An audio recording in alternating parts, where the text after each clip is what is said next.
Hey guys, let's start this out right.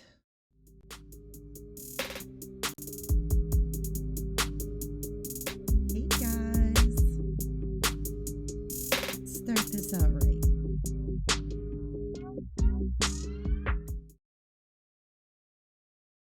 Hope everyone is well. I see Prepper. You're in chat. I emailed you the meeting number. Hey.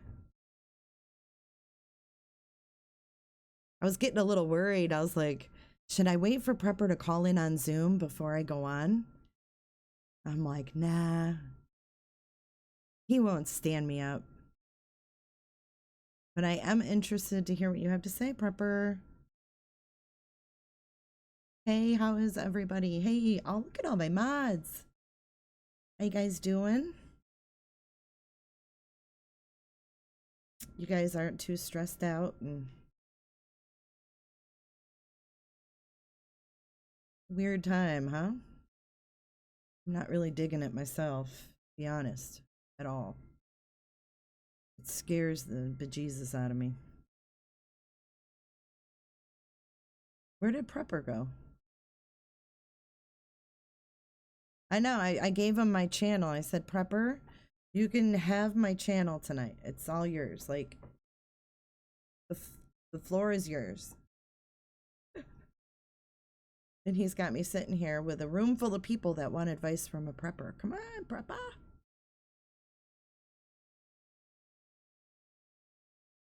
Oh my gosh, Yolanda is a nurse.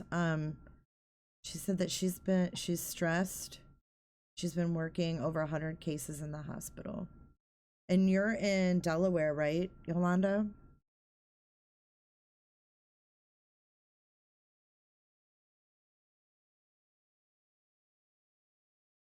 Happy birthday, Prepper. Did I get any new information on what, Darlene? Yeah, let's give lots of love to all the medical workers, no matter what their position. It's scary.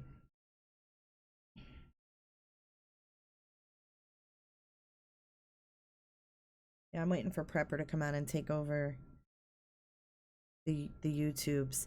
I think he said he was going to rename it PREPPER101 for Justice tonight.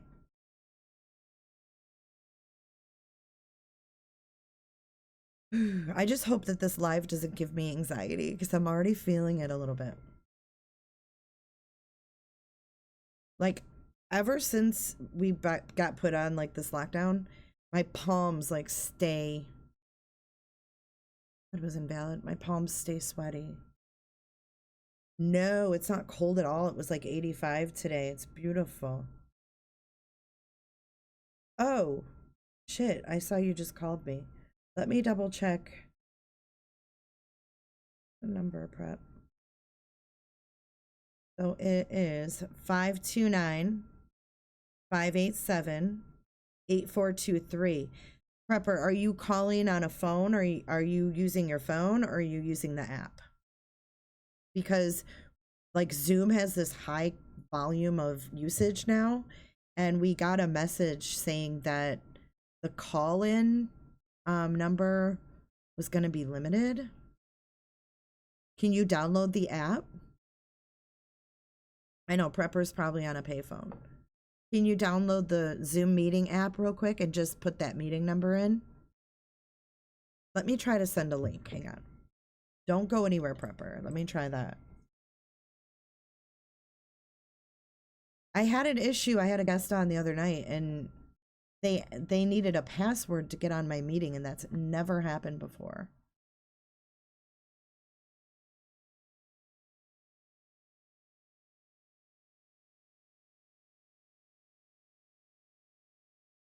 Okay, so here's going to be your link.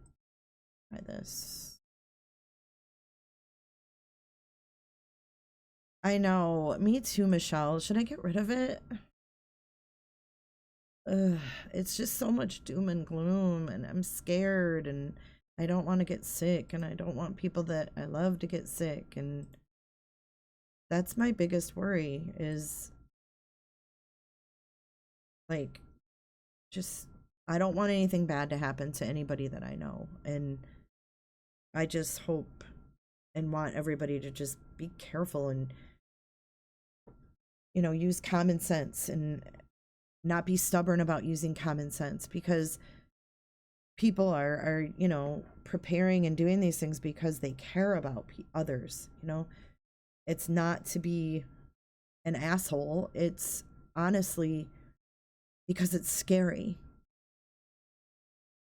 And I know a lot of people that are not practicing social distancing, and they're putting people at risk. Sorry, but that's the truth. You know, deliberately not doing certain things can deliberately put people at risk. I know. Let's all take deep breaths. I need to get my daughter on here. She meditates. She can do a meditation with us, because I think seriously that's what we need.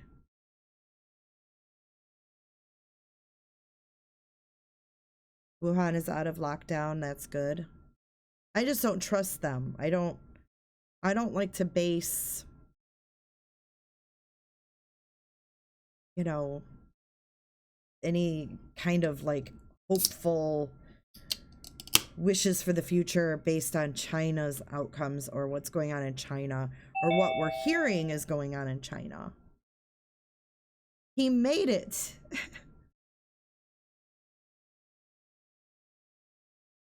Wait, hold on. What is he? Review what? Can you hear me, Prepper? Yeah, can you hear me? I can. Oh, there you go. Okay, let's make sure everybody can hear you. Talk again. Hey. Hello. Perfect. Yay. Thank you for improvising. Did you use the app or? Yeah, I had to rub two rocks together and kill a squirrel. Sorry about that. I think they've gotten stringent on those phone lines because I think everybody's using Zoom to communicate and work and stuff. How you guys doing, man? Everybody, dude, I was just stuff they need. Everybody's panicking still, or dude, I was just telling everybody how anxious I am. I'm so anxious about this, and I don't know, just like hearing that it might last longer than summer freaks me out. Yeah, and it's most likely going to move down in your region within a few weeks. It'll probably get busy because it seems to be a temperature driven. Where the if you were to if you took the globe and flattened it out into one square, you know, to show the whole world.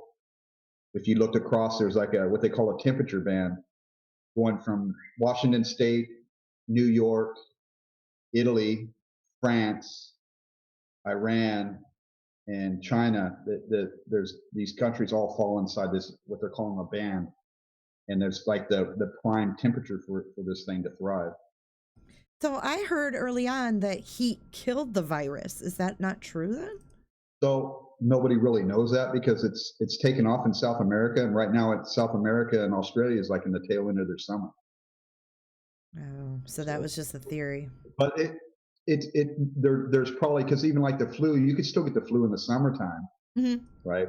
It just doesn't spread as bad. So, it always seems like too when you get like a summertime cold, it's always worse for some reason. It is. I don't know why that is, but probably the reason why it doesn't colds don't do well in the summertime is just it doesn't survive on surfaces due to the heat, right? Like it just like where I live and where you live, it's hot, it's humid. The viruses can't thrive through it. Okay, so Prepper, how have you been doing? What are you and your family doing to pass the time? I'm really interested. Well, about 3 weeks ago they canceled school here, so my wife and kid have been, you know, pretty much just stuck in the house. I still go to work.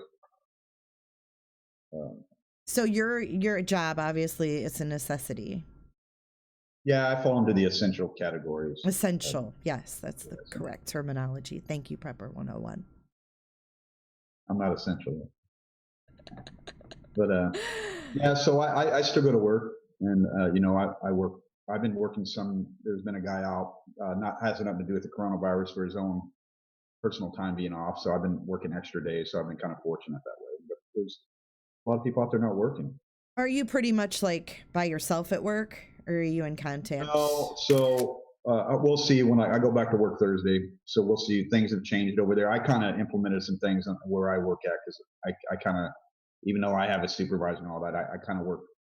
We work in an isolated area, so I'm kind of more of an authoritative figure out there, like a supervisor.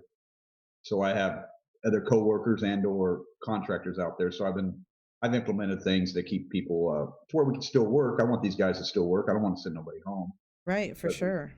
we're able. We have to do what's called JSAs, job safety analysis. We have to do hot work permits and things of that nature in my work. So we're supposed to do that in person, but I've kind of switched it up to where they can take a text picture of it, send it to me, and I can text it back saying, "Yeah, you're good to go." So these guys can still work.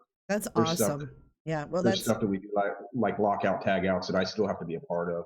I still have to make sure they do their job, but I can go in there in front of them, make sure everything's set up right, and then let them come behind me. And then we're limited. There's still crews working with one another. It doesn't mitigate them. I still have 3 to 8 guy crews working, but they still have a chance to get it because you really don't know where somebody else has been, and because somebody else might have been somewhere, and then they, exactly. And that is my fear, Prepper.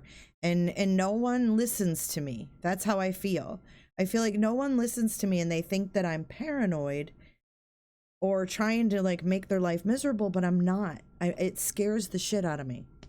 So early on when this came around, and I'm going to say Prepper was the same way. Everybody, it's the flu. It's no big deal. Why is everybody all panicking and all that? So so there's a lot of people that right now to this day still don't get it, that you need to stay away from people.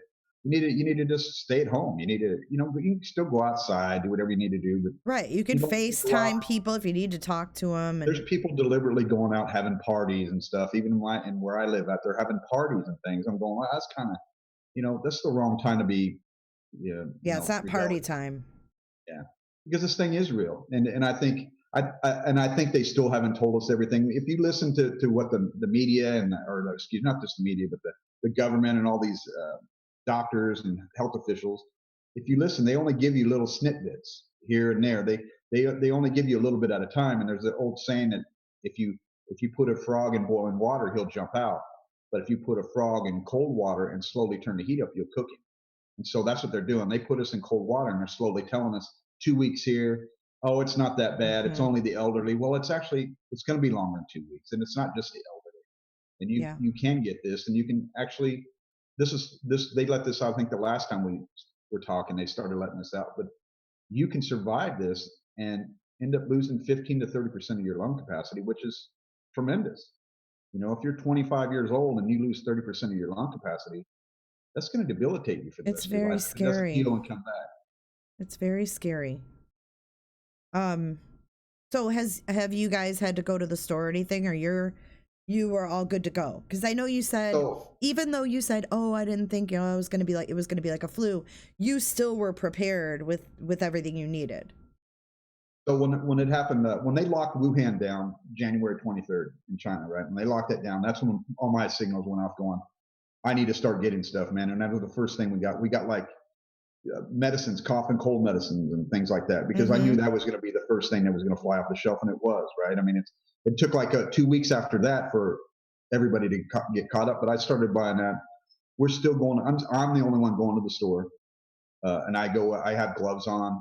I wear a mask. I got an N95 mask. I wear that. I make sure I use hand sanitizer when I come back, because my family's not really going anywhere. We went for a drive the other night around the neighborhood.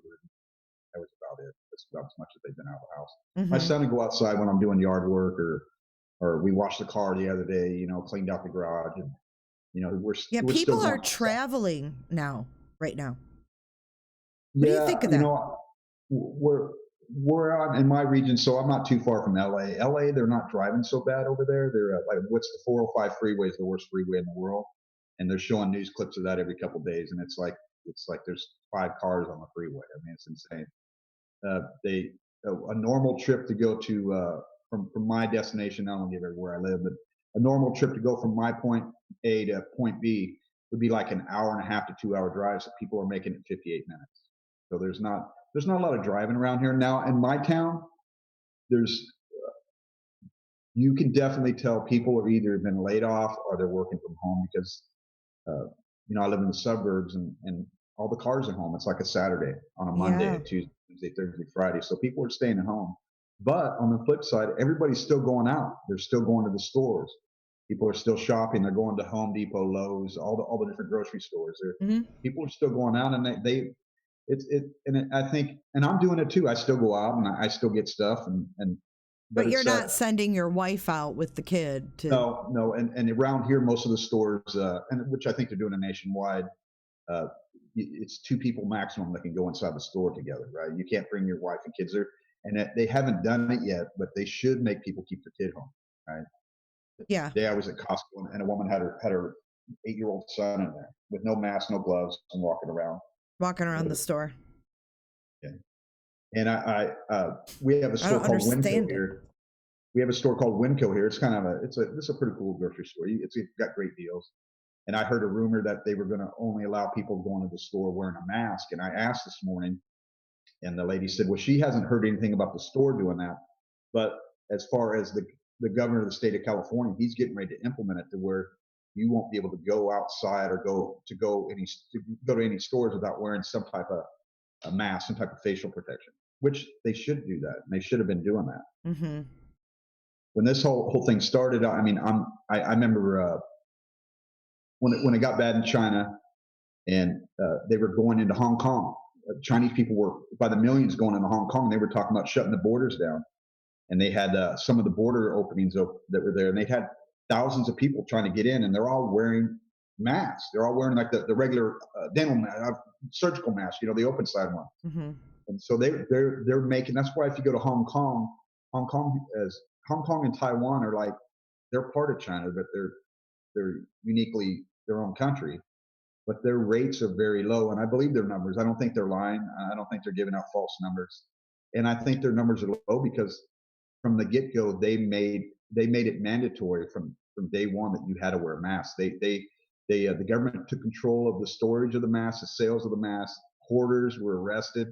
They implemented it right out of the box that everybody had to wear a mask. And I think that made a big change. And that would be my one thing I would tell you. I don't care if it's your sock, your T-shirt, a bandana. You don't have to wear a surgical mask. You don't have to wear an N95 mask. Wear something, right? Something's better than nothing. Mm-hmm. And if you wear something like a cloth mask or homemade mask, just wash it really good, and dry it really well. Okay, dry it really well. Just something's better than nothing. So what do you say to those people that are gallivanting around with no masks on, going to the store, going and visiting friends, things like that? I mean, what are they potentially doing by doing so some that? people now, I don't really want to say too much because sometimes when you do good things and you talk about it, you take away the good, right? But I hand out masks when I go to the store. I hand out rubber gloves. I don't hand them out to everybody, but I see like an elderly person that you go out, you look like you're in the high risk category. And Mm-hmm. I don't take a whole box, I put some in my pocket. I put them in a Ziploc bag. I make sure they're sterile, and I hand them out to people. Some people just don't have them. Some people don't have access to it. Mm-hmm. Some people don't know where to get them because they're hard to get right now. And some people might not have the money to get them. They're not. I used to be able to buy those regular surgical masks, right? The open-sided ones. You used to be able to get those for $10, $11 for 50. They're 40, 50. They're some of them they're $1, $2 a piece, depending on where you get them. And you might have to wait on them from China, which might take 2 months. So some people might want to wear them. They just don't have access to them. And then some people, deep down inside, it's like when you were a teenager and you got your driver's license, you didn't want to wear the seatbelt. Yeah. It's not fashionable. I haven't really been out myself, but I didn't wear a mask when I did go out or anything, I didn't. But I mean, I'm talking about the people that are kind of being reckless, acting like. So there you go. So that's people that, I'm like I said, I admit my faults. I went early on going, this isn't that bad. It's just the flu. It's not that bad. But if you don't get yourself out of that mindset, then you get stuck into that world and that reality that it's not that bad. And if you're 18, 19, 20 years old at spring break, you're probably going to get sick like the flu, and it's no big deal to you. Mm-hmm. But you don't understand the repercussions that you might go spread it to grandma or somebody at the store. Maybe you're going to go to the store, and your actions may cause somebody else to have Person to person to person. So, okay. So one question that I had, and I see Melanie said it twice in chat. Let's talk about takeout. So here where I'm at in my city, that's a big thing. There's a lot of restaurants that are doing that, and I'm for it. I think it's a way to keep people working. I mean, did we need to shut the whole country down? I'm kind of on the fence on that. I don't think we really need to do that. I don't know. I'm just not there that we should have, but maybe it's the best thing. Do you think that maybe that made everybody take it that much more serious, though? Yeah. There's a fear factor involved in that too. Mm-hmm. As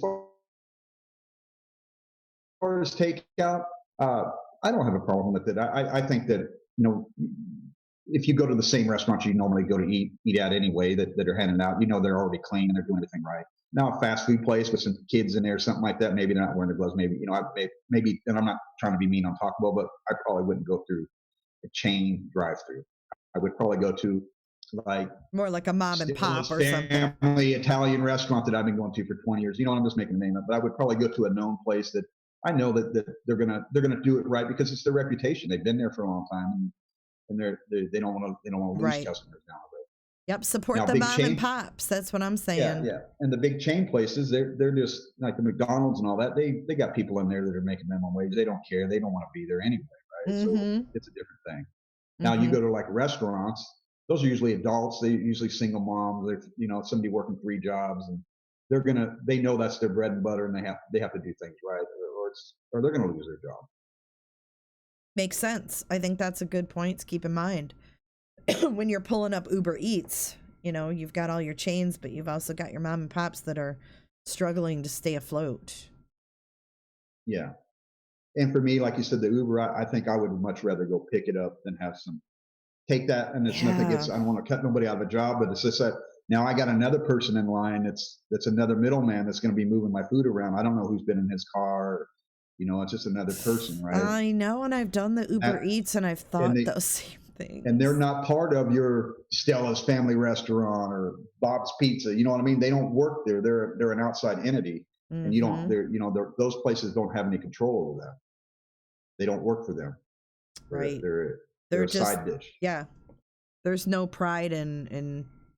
Well, I'm not saying anything bad about them. I mean, I mean, like they're not the ones. Right, but it's not their reputation. If you're looking to mitigate out the risk, then I would rather go pick it up myself rather than somebody. And I say this: I've had millions of pizzas delivered. Right, I would go pick my own pizza up if I was going to get a pizza. I would go pick it up. Well, follow his advice, you guys, because he was spot on when we first talked about this. It seems like it was forever ago, but so much has happened since then. That was before I went to Disney. Yeah, you were going to Disney. See, I wouldn't have went to Disney. I would and I still stand by that. I would much rather went on a cruise ship than Disneyland. Yeah, you told me you're like, I wouldn't go to Disney. I went. Yeah. And you know what? My daughter-in-law got sick as hell after. Well, that's the flu. I mean, you can't. That's the bad thing. I haven't gotten sick all year, so if I get sick, is it the flu or is it coronavirus? Yeah, I guess you only know if you get tested. Yeah. So what other things are going through the prepper's mind? Let's talk about time frame. Okay. Where do you want to talk? Where do you want to start? Oh God, wherever you want to start. I'll let you have at it. Is that Oni? What? Is that Oni? And how did it? Well, as far as how far is this going to go on, boy. I don't think anybody knows. I mean, it's the doctors, the government can do only so much. It's you just said it a little bit. What do you do about the people that don't adhere to the social distancing, that won't stay home, that keep going out, and they're the ones that are going to continue spreading it, right? And in the end, that's going to be the determining factor when things get better, right? Because they're talking about when the curve flattens out, right? So that's just another little small piece to keep you in the pot. So when the curve does flatten out, and it could be doing that right now, and there's indicators in there that are saying that that's happening in some areas, right? Now some areas haven't been affected yet, and they're going to be a delay. So do you hold the whole country up until the whole country's ready, or can you bring regions and cities and counties and states back online when they're when their numbers look good? But in the end, you almost have to keep the whole nation locked down because it can spread back up. So so as far as this going to go, I'm ready. I'm thinking August. I mean, this could go into the next school year that kids don't start school. And I mean, I'm not trying to give no bad mojo about it, but that's just the truth. Because this is going to take months for this to happen. So if let's say everything got better in 2 weeks, that puts us towards the end of April. And it's going to take another month to 2 months after that, because it's not just that it flatlines and the curve drops. It has to that curve has to get down to where there's hardly any cases. Otherwise, you risk having a second backlash to the whole nation again, and that could be worse because by then everybody's been out mingling and doing their life again, and the whole country can get sick. If you go back to the Spanish flu, there were 3 bouts of the Spanish flu. The first bout was bad. Don't get me wrong, it was bad, but it was nothing like the second bout. Everybody thought it was all over with, and it came back around, and that's where the mass amount of people got killed. They died from that. And then there was a third bout. The third bout was worse than the first bout. So it's we have to learn from those mistakes that our social distancing thing. I'm not saying it's permanent, but it's for the long term. Right? You're talking into next year. And so how do you mitigate that? How do you allow people to go back to work, but yet you still keep your social distancing? I'm fortunate because I don't have to be around a lot of people. But what happens when a Walmart, and you're in somebody's town here watching, 25 people get sick one day? Are they going to keep that Walmart open? I mean, you think about that. That's a huge lifeline to people, is having that store open. That might be the only store they have to go to to get the things they need. So that's where I think everybody needs to wear a mask of some type, some sort, right? Wash your hands. You don't have to have antibiotic or hand sanitizer. Just wash your hands really well. Don't touch your face, right? Don't go into your house and start touching stuff. Clean your hands before you start touching stuff. Otherwise, you're gonna be the cause. Do you have any advice, Prepper, for people who live with people who work in the medical field? Like Yolanda is taking care of 100 patients, or she has taken care of 100 patients with COVID in the hospital. I don't know what they're doing. I think about that when she said that in chat. I was like, how do you, I mean, what do you do? Strip down, take a shower? So a quick story before I answer that. A lady next door, they're beautiful people, and she is a nurse, and she will not wear her uniform at stores anymore. People shun her. Like, we're all saying, hey, let's thank our people in the hospital. Everybody wants to do it from their home on the TV. Wow, they're great on Facebook. But in reality, the people are shunning them. They don't want to, they look at them like they're bad people because they think they got the virus. They could be a dental assistant. They could be, you know what I mean? It could be just somebody, that's the only thing they got to wear, and they're wearing it to the store, and people are kind of giving them the stink eye, Right, like, oh, you're infected. But Yolanda, you know what? Thank you. I love you. Thank you for what you do. I will not give you the stink eye. I would give you a hug from afar, but I would not disrespect you. For herself, and if she's living with people, she needs to isolate herself in her home. She's at high risk, right? And it's sad, but anybody that works in that industry, in that field, you have to go around all day, and it's a horrible thing, but you have to go around and treat and live your life like you do have it.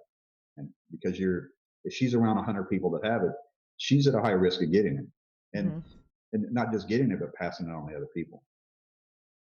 But we need her, right? So I mean, we need to, you can't go put her in a box and lock her up to go home to go to sleep either, right? But there's ways you can live in your home and still do your social distancing. Have your own bedroom, your own bathroom, right? There's people that are they're actually taking like a blue paint that you would use, or blue tape that you use for painting, and marking dishes. That's their dishes. You can still wash those dishes. That's your dish, right? That's your cup. That's your bowl.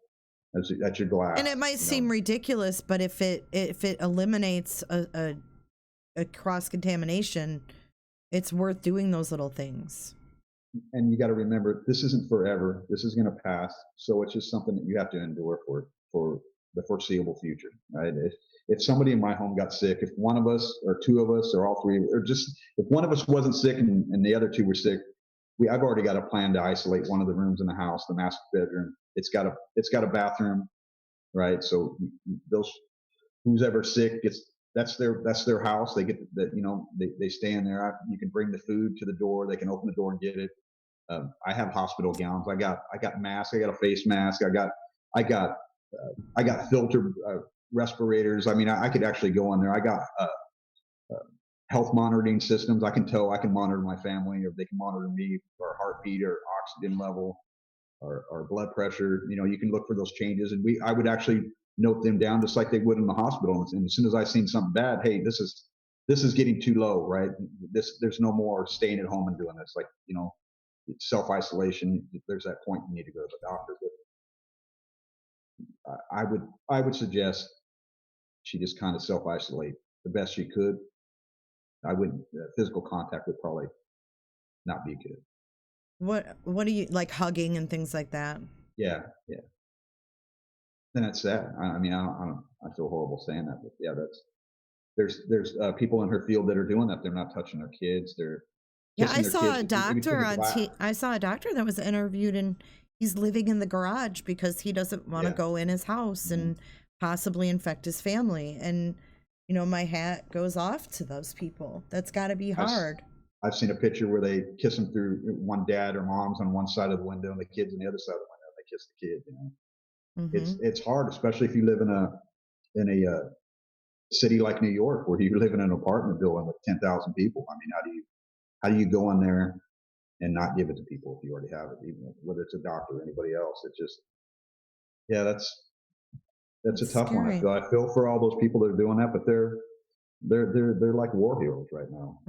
They just get to come home. They don't stay on the battlefield. They understand, that they're coming in contact with this. They know what the virus does. So I'm sure most of the medical professionals, don't want to infect their own families and are following any guidelines that they can. It's sad though, because those are the people that are going to need the hugs, Yeah. But that's what, you do your best and you tell them thank you. I mean, you can send them some pizza to the hospital or something like that. I mean, there's not a whole lot you're going to be able to do. Hospitals don't even want you down there. No, right? They don't want people down there for any reason. There's no visitors. I mean, your wife could be having a baby and you might not be in there while she has the baby. Right. I mean, that's how serious this is. Yes. And people need to realize that it's not a joke. No, so there's a couple videos actually out of Italy, and they're a couple weeks old, and it shows the hospitals in Italy, and it's not just they're on ventilators. They got those bags over their heads. It's not that they're just in there on that. There's something else you need to look at that's really important. It's what they're wearing. They're not wearing hospital clothes. They're not wearing patient clothes. They're wearing their street clothes like you'd be wearing right now. They were dying, and they barely made it to the hospital to put them on a ventilator. And these guys weren't 80 years old. They were 30, 40, 50 years old that I was seeing in this video. There was a couple older guys, but they were at home and they ran out of air and they were dying, right? And they're in there in their street clothes trying to save their lives. They didn't go in there and go, oh, well, let's go put you in the ICU and give you let's get you in a robe and hook you up to some monitors. They brought them down there and they were dying. They had to get them on there. They could not breathe.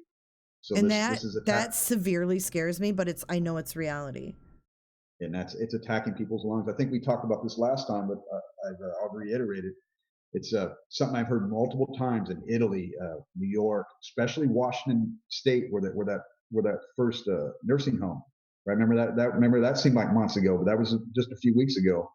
That the nursing home, and I've heard multiple times from different sources from different regions of the world, that you're fine, and within an hour you're full blown sick, you cannot breathe. You're dying, and within hours after that, you're dead.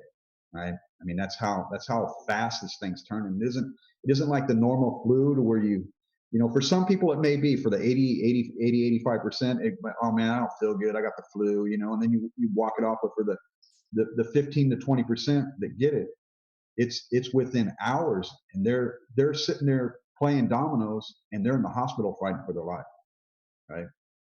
And if you have any underlying health condition, it doesn't matter your age, right? If you've had asthma, COPD, you had some heart disease, lung, I mean, you could be a newborn baby and have heart problems, right? I mean, it's taking people out rapidly.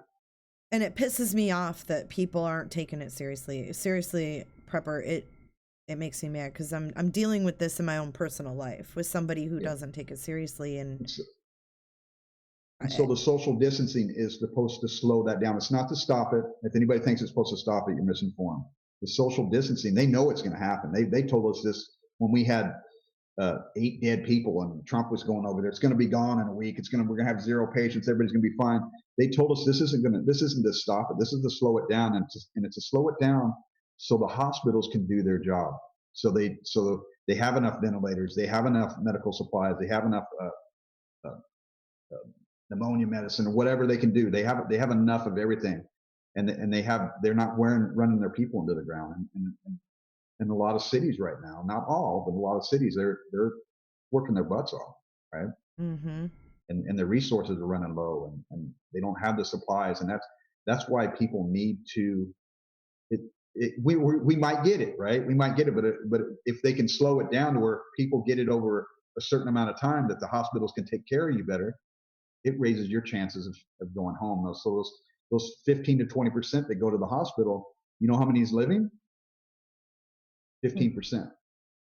So 15% out of that 20% are living, and the rest are dying, right? If you can't get oxygen into your body, there's nothing they can do. And that is so scary. It's like being suffocated. It is. It's exactly what it is. And it brings me to my next thing is I've been reading a lot about these patients coughing up black gunk. Even people who never smoked it's black. And I've heard that from several people. Actually, Call Me Ma in chat was in the hospital with COVID, and now she's at home. But yeah, she said it felt like being drugged with her mouth open down a gravel road. That's how bad it hurt. Breathe. Like, yeah. That's how she described it. And this black stuff just makes me, I don't know. It's weird because why would a normal healthy person cough up black? Yeah, I haven't heard that. I know I did when I quit smoking. I coughed that stuff that did in my lungs for years. Oh yeah. Yeah. But as far as that's the first I've heard of that. Maybe look into it and let me know what you I'll think. check in on that. Yeah. Because there was a couple people in chat that just said it. That's what reminded me of that. So there's also some other numbers you can look at. There's a YouTube channel, if you haven't watched it already. I'm not trying to tell your people to go anywhere, but it's called Roy Labs, Roy Lab, ROYLAB, second word stats, STATS. They show a running number of the whole world and the leading countries. I'm subscribed to them. Yeah. Yeah. But they show a lot of numbers on there, and it's what the world's reporting, right? And you get to really look at it and go, wow, China's lying. They're lying through their teeth, right? Iran's not giving the numbers, but they're probably so overwhelmed. They're probably just burning bodies all day long, right? Iran's wiped out. Yeah. But there's another number that you can look at, and it's not the total cases. Like say there's like 400,000 cases in the U.S. right now, or that have happened so far anyway. Look at the death rate and the recovered rate. And then on the bottom, there's another one that says serious. So if the death rate and the recovery rate are real close, that just tells you right there that it's how serious it is. You know what I mean? If you got 15,000 people dead and you got 15,000 people recovered, those numbers aren't good. So true. Yeah, they're telling you that if you get this, you gotta do a little fighting, and if you're sick, if you're elderly and or sick, it's a bad deal. I'm actually going to give the people the link to that channel. Because I had it on. I had to mute it because the music is like doom and gloom. I can't handle it. But I was looking at all the stats. I'm going to actually share it on my screen right now.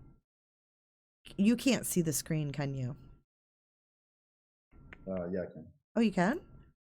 All right. Maybe you can tell us what a lot of this mumbo jumbo means. Because it looks like a lot of freaking numbers to me, and it kind of is confusing.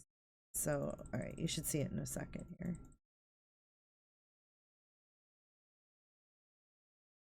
And there's always a lot of people watching this too. Yeah. So we're looking at the total number at the top. Yeah. So if you look, just say like the U.S. So we're the top leader right now, right? And so you can tell we came out of nowhere. We had like 200 cases a couple of weeks ago. Now we got 400,000. We're testing people. We're probably the number one in the world at how many people we can test. We've corrected that area because we weren't able to test people. So you see the 400,335, that's how many people have been confirmed to have the coronavirus in the United States. 12,908 are the current total of deaths. 22,083 is the recovered. So out of 400,000 people that got it, only 22,000 people have recovered, right? So that's one thing about this as well. And Yolanda will probably tell you this, that you don't get over this in 2 or 3 days. This could take weeks. And if you slide down to the bottom there, you'll see the serious cases in the bottom left. Oh, severe and critical. Yeah, I never noticed that. So that's the number there. That's like the U.S. There's 9,000 people that are in serious condition. Those people all have a high potential of dying. That's a serious number to look at when you're looking at all this. Is those numbers down there. But when you look over to the right, Prepper, it says USA, like the little thing onto the right of that, where it says updated like 18 minutes ago. It says so USA, 3 deaths and 58 recovered 18 minutes ago. So how is that? How often are they updating that? And the U.S. continues to update throughout the day. Most countries do, but you see like the U.K., Spain, Italy, and France. They have like a major update through the day, once a day. But they'll also roll in some updates that, like the U.S. The U.S. is continuously updating. Where like some other countries, they might have one rollout a day saying how many people are sick, recovered, or dead. But the severe and critical is a very important one for us anyway, right? Because the rest of the world, you kind of do tongue in cheek. You don't really know if China's telling the truth, which they're not. China's actually going through a second bout of it right now. They're not. They're getting that second wave. Yeah. Well, I don't even think the first wave ended. There's talk that over 21 million people are dead that died in the first wave. Holy shit. It's bad. But if you look at the U.S. right there, 9,104 critical or severe. Those people are in ICU. They're on some form of oxygen, right? Whether it be a ventilator or just regular little tube in the nose, they're in serious condition. And I have people say to me, well, there's millions and millions of people in our country, and 9,000 is like a drop in the bucket. It is. You know what? It is. But if we weren't to do anything, this could turn into millions of people being dead. Because once you completely overwhelm your hospitals, ask anybody that's in there, it's a nurse, or a doctor, or whatever.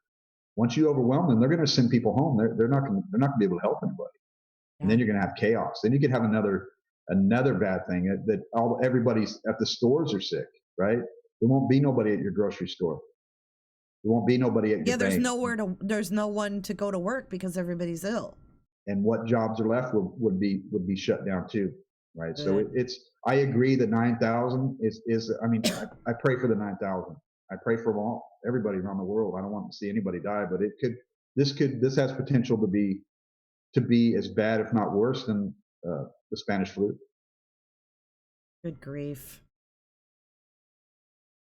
It scares the shit out of me, but I love your brutal honesty with us, because that's what we need. We need people to realize how serious this is and quit messing around and doing things that aren't necessary. That is a big thing.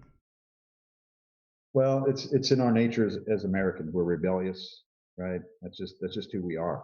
I know. But, it was interesting. I listened to Trump tonight, and, you were talking about how they say, it's going to be, we might have the country open by Easter and all this stuff.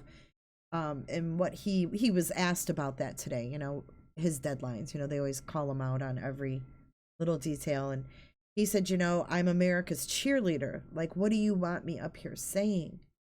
Like, telling you the worst case scenario? Like, I'm not going to do that. I'm going to, help get everybody doing what they need to be doing in order to stop the spread. But I'm not going to be up here doom and gloom. And I kind of liked that. Like, he's the president. He should be our biggest cheerleader. He should not be instilling fear like all of these reporters when they ask these questions. It's all this fear-mongering questions.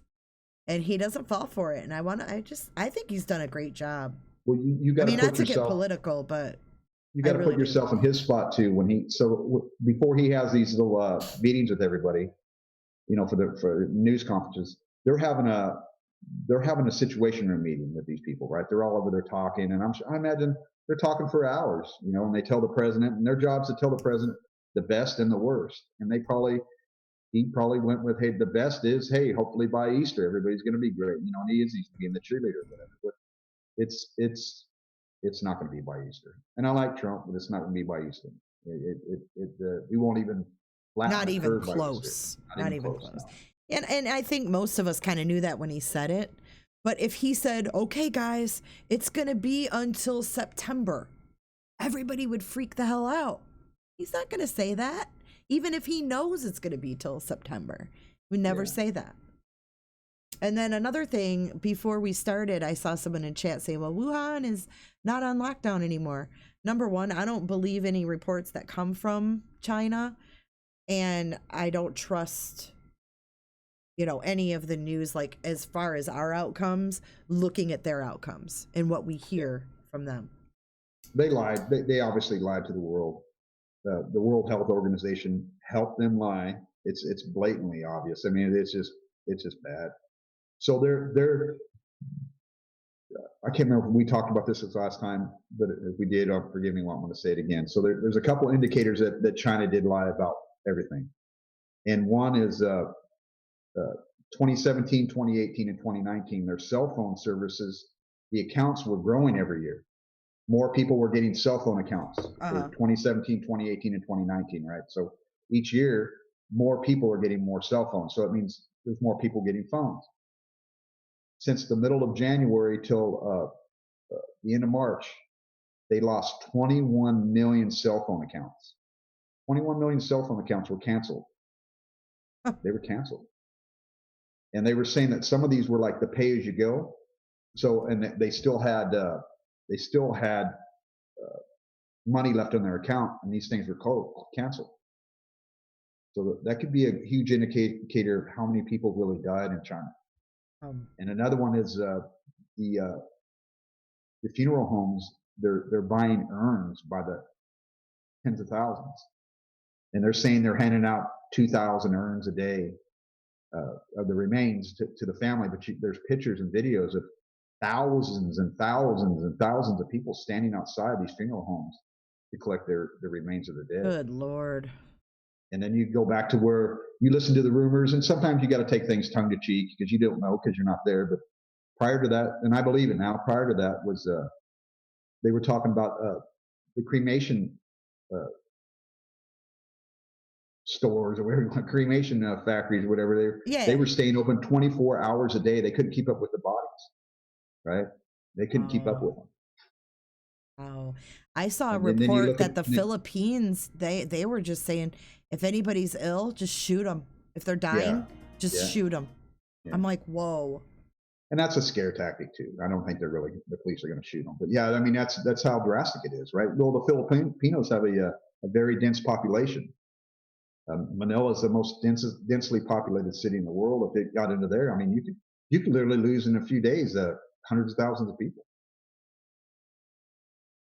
It's just crazy. I feel like, I don't know. I keep going back to how it makes me feel because it has me on edge, Prepper. So Well, in what do you say China, to people like me? I mean, you know what I'm worried about too. Go ahead. I finish with your oh no, China go ahead. No, go. because I'm kind of going to another topic. So go ahead That's and fine. finish. Okay. Mental health is a great concern. I feel like, you know, we're already seeing reports of suicides, and as people get more and more financially unstable, I mean, what do you think about the mental health aspect on America from this So virus? I think you just, you know, you just got to have hope. You got to just believe, and you just got to take it day by day. You can't think about tomorrow. You can't think about 6 months from now. You really just have to think about right now, especially if you got a family, and you know, You've got to uh, try to just be in the moment. yeah, you know, you just gotta have faith, right? And this is the time of year for that. I mean, we're coming up on Easter. I mean, you just gotta have that faith. You know, your things are going to bounce back. You are going to get your job back. This is you got to remember everything. If anybody's listening and they're thinking about killing themselves, or they don't know what to do, and you're feeling anxiety like that, like you are, Mm-hmm. think about where you live. What country do you live in? I live in the best country. I feel the safest here for sure. You live in the United States of America. Yep. You got the best chance of anywhere in the world to bounce back. You don't live in North Korea. You don't live in Iran. You know, you don't live in Venezuela, right? You got the best chance to survive anywhere and make a comeback than you do right here. And we're all going to come back. We're all going to be okay. It's just high anxiety, the doubt, the unknowing. I mean, I have a job and I don't know if I'm going to have a job. I got the same fears, but I don't let it eat me up.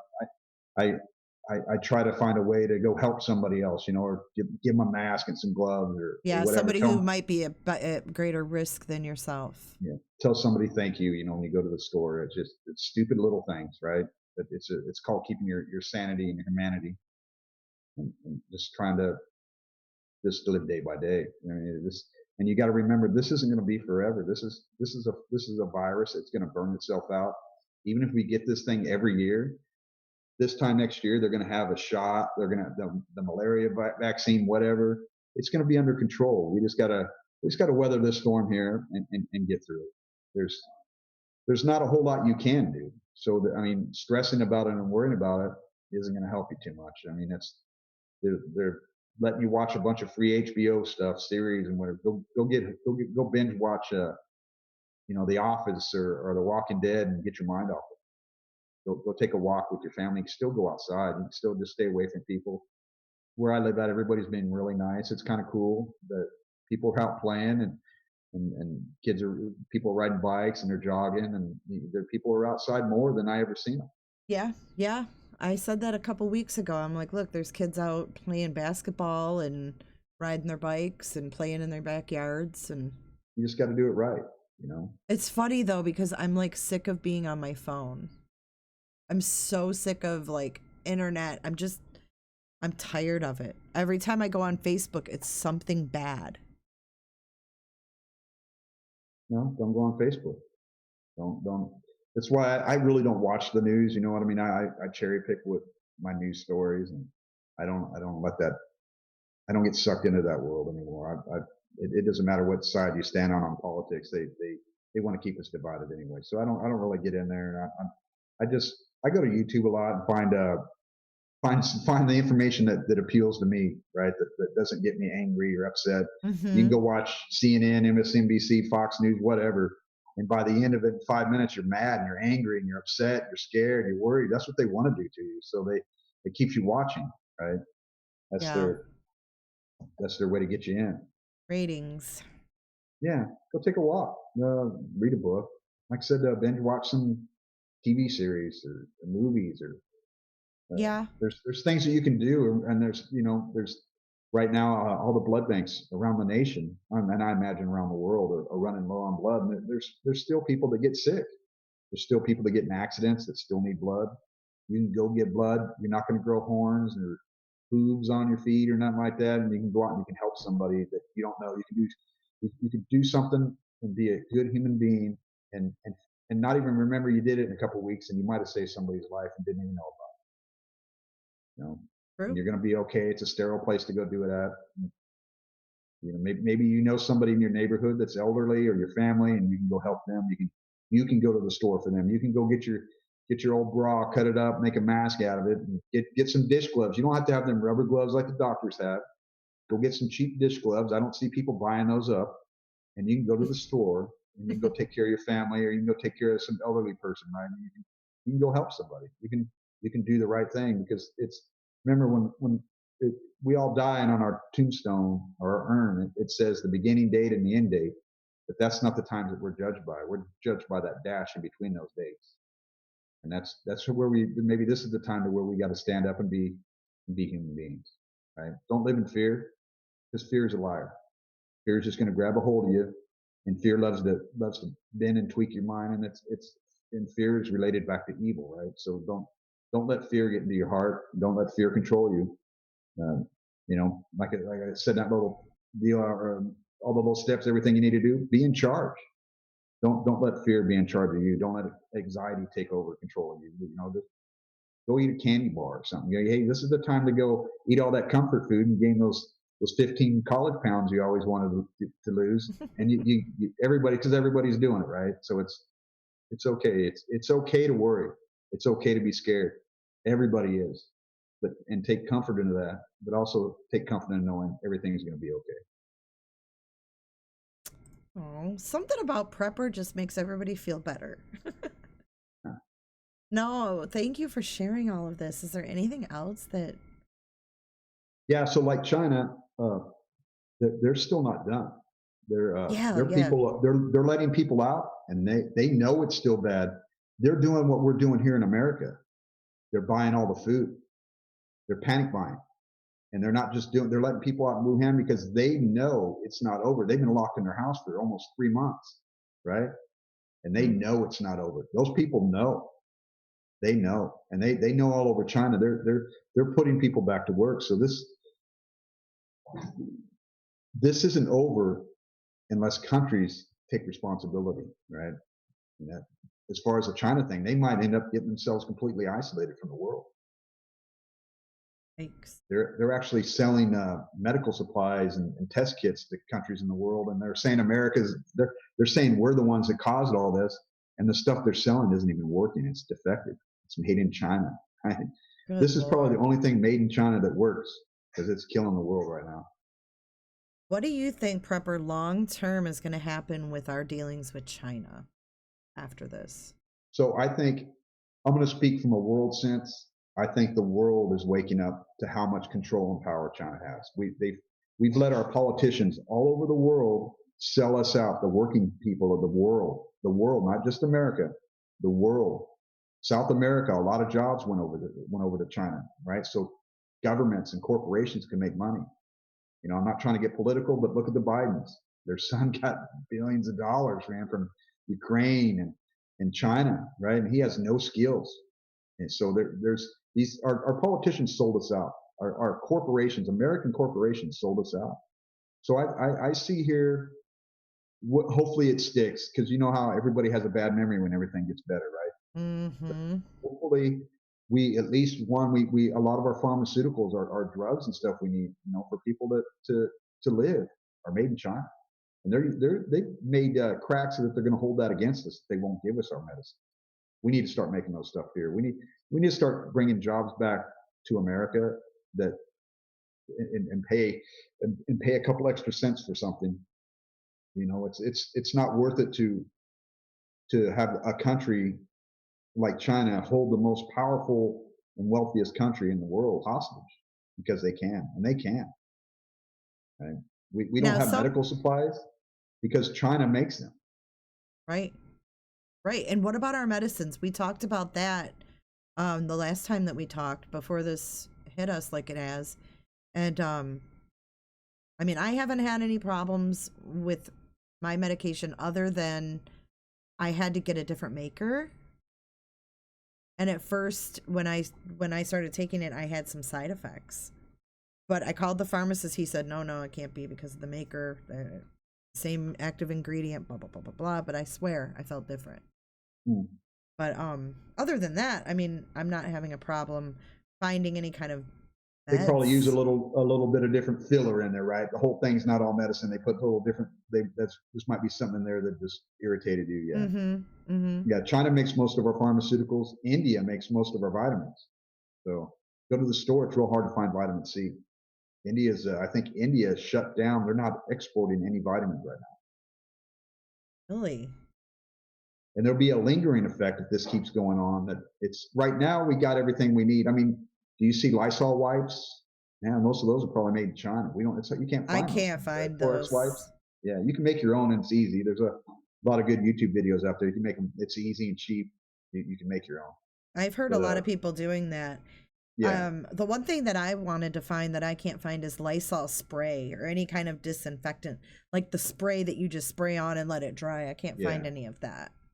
So I made So my it's a own. I use like alcohol. I looked it up online.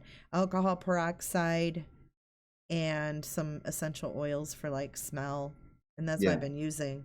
And if you can find some household cleaner that's got the 99% kills bacteria and all that, Hmm. that'll work just as good. Paper towels, you know what I mean? It's paper towels are kind of harder to find, but they're starting to come back.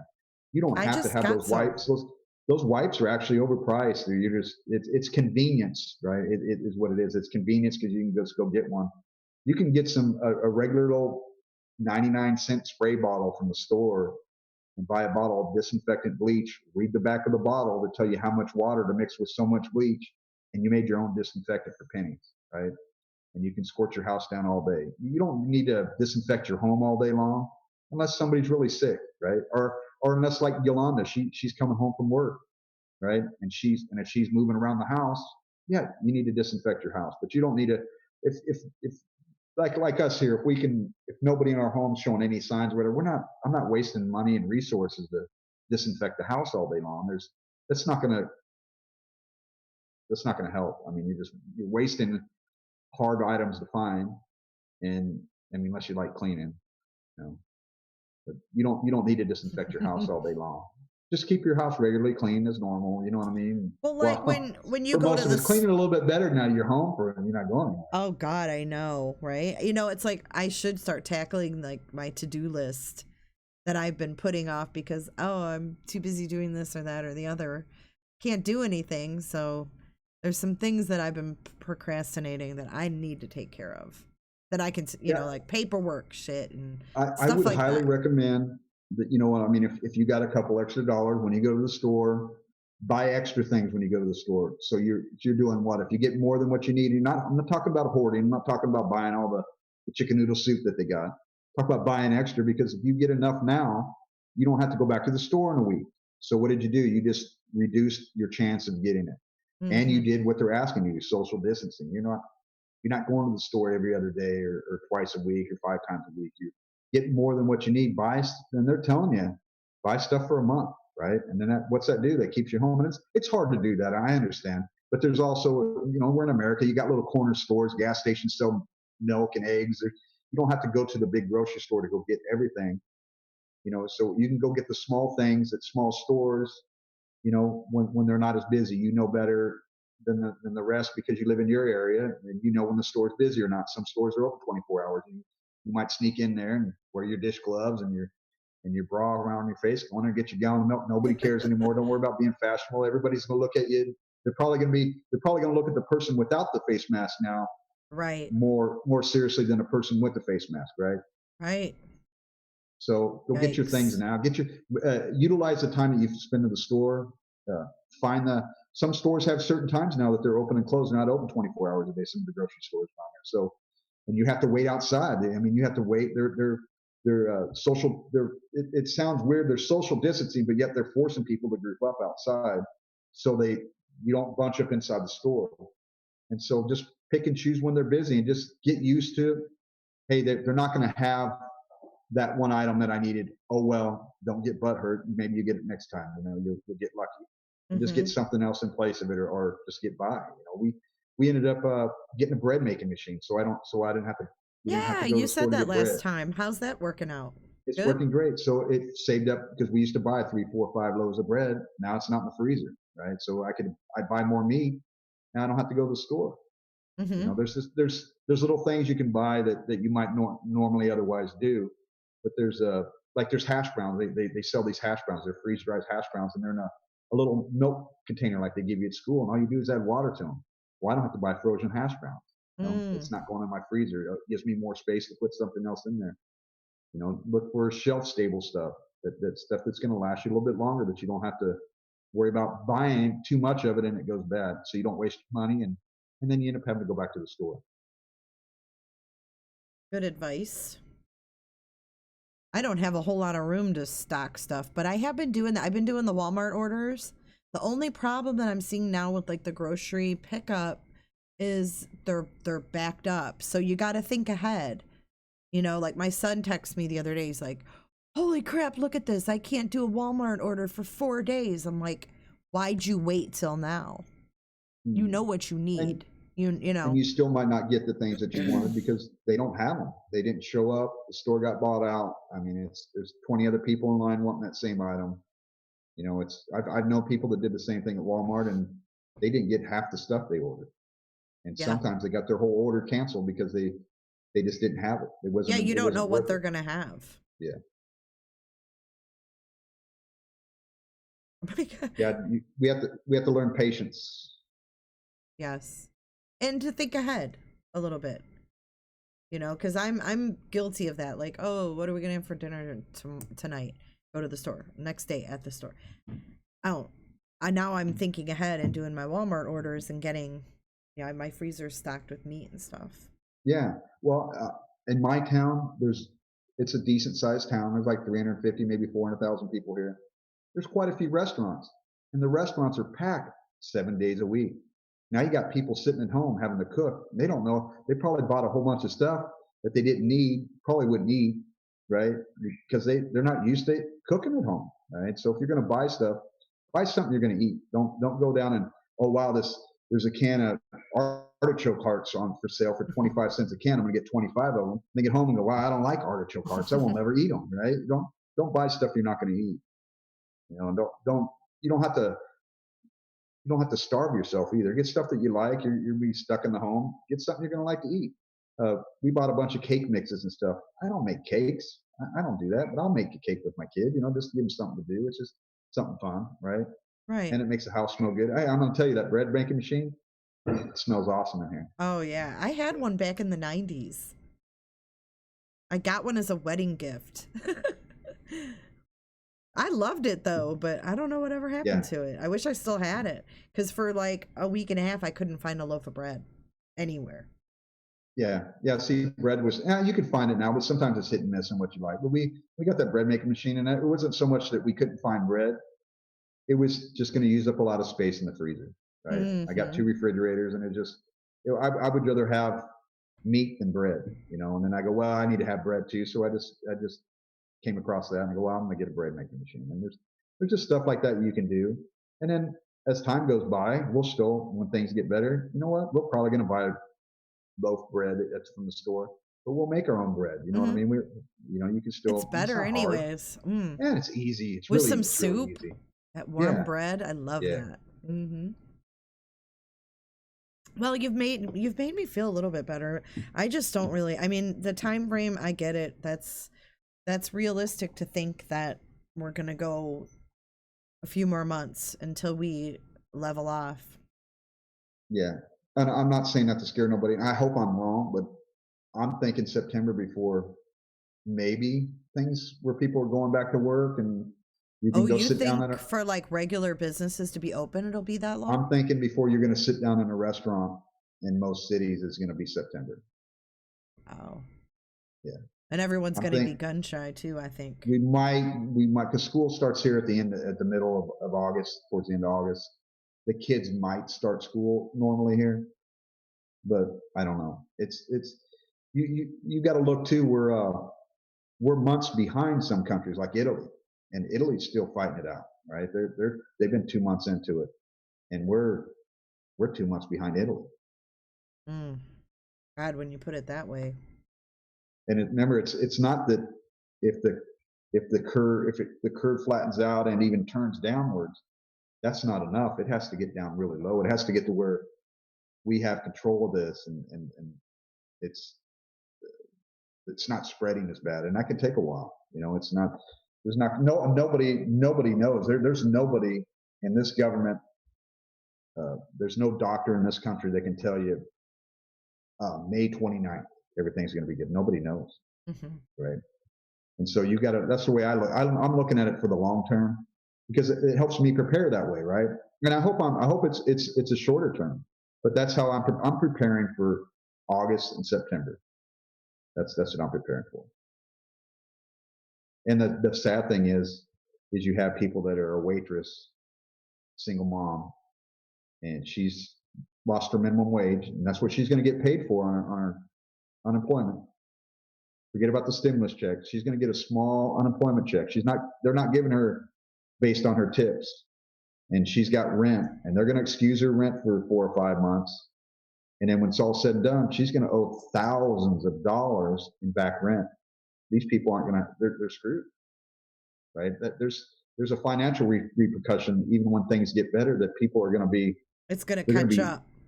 They're going to be set back really far, and then that's something that's going to have to be worked out one way or another. You're going to end up, and she might already have school loans too. You know what I mean? And you got a little baby, deadbeat dad. I'm giving the worst scenario of everything, but you're going to have a lot of people out there that were just barely scraping by because most of us are 3 paychecks away from being homeless as it is. Let's don't kid ourselves, right? 3 paychecks away from being homeless, right?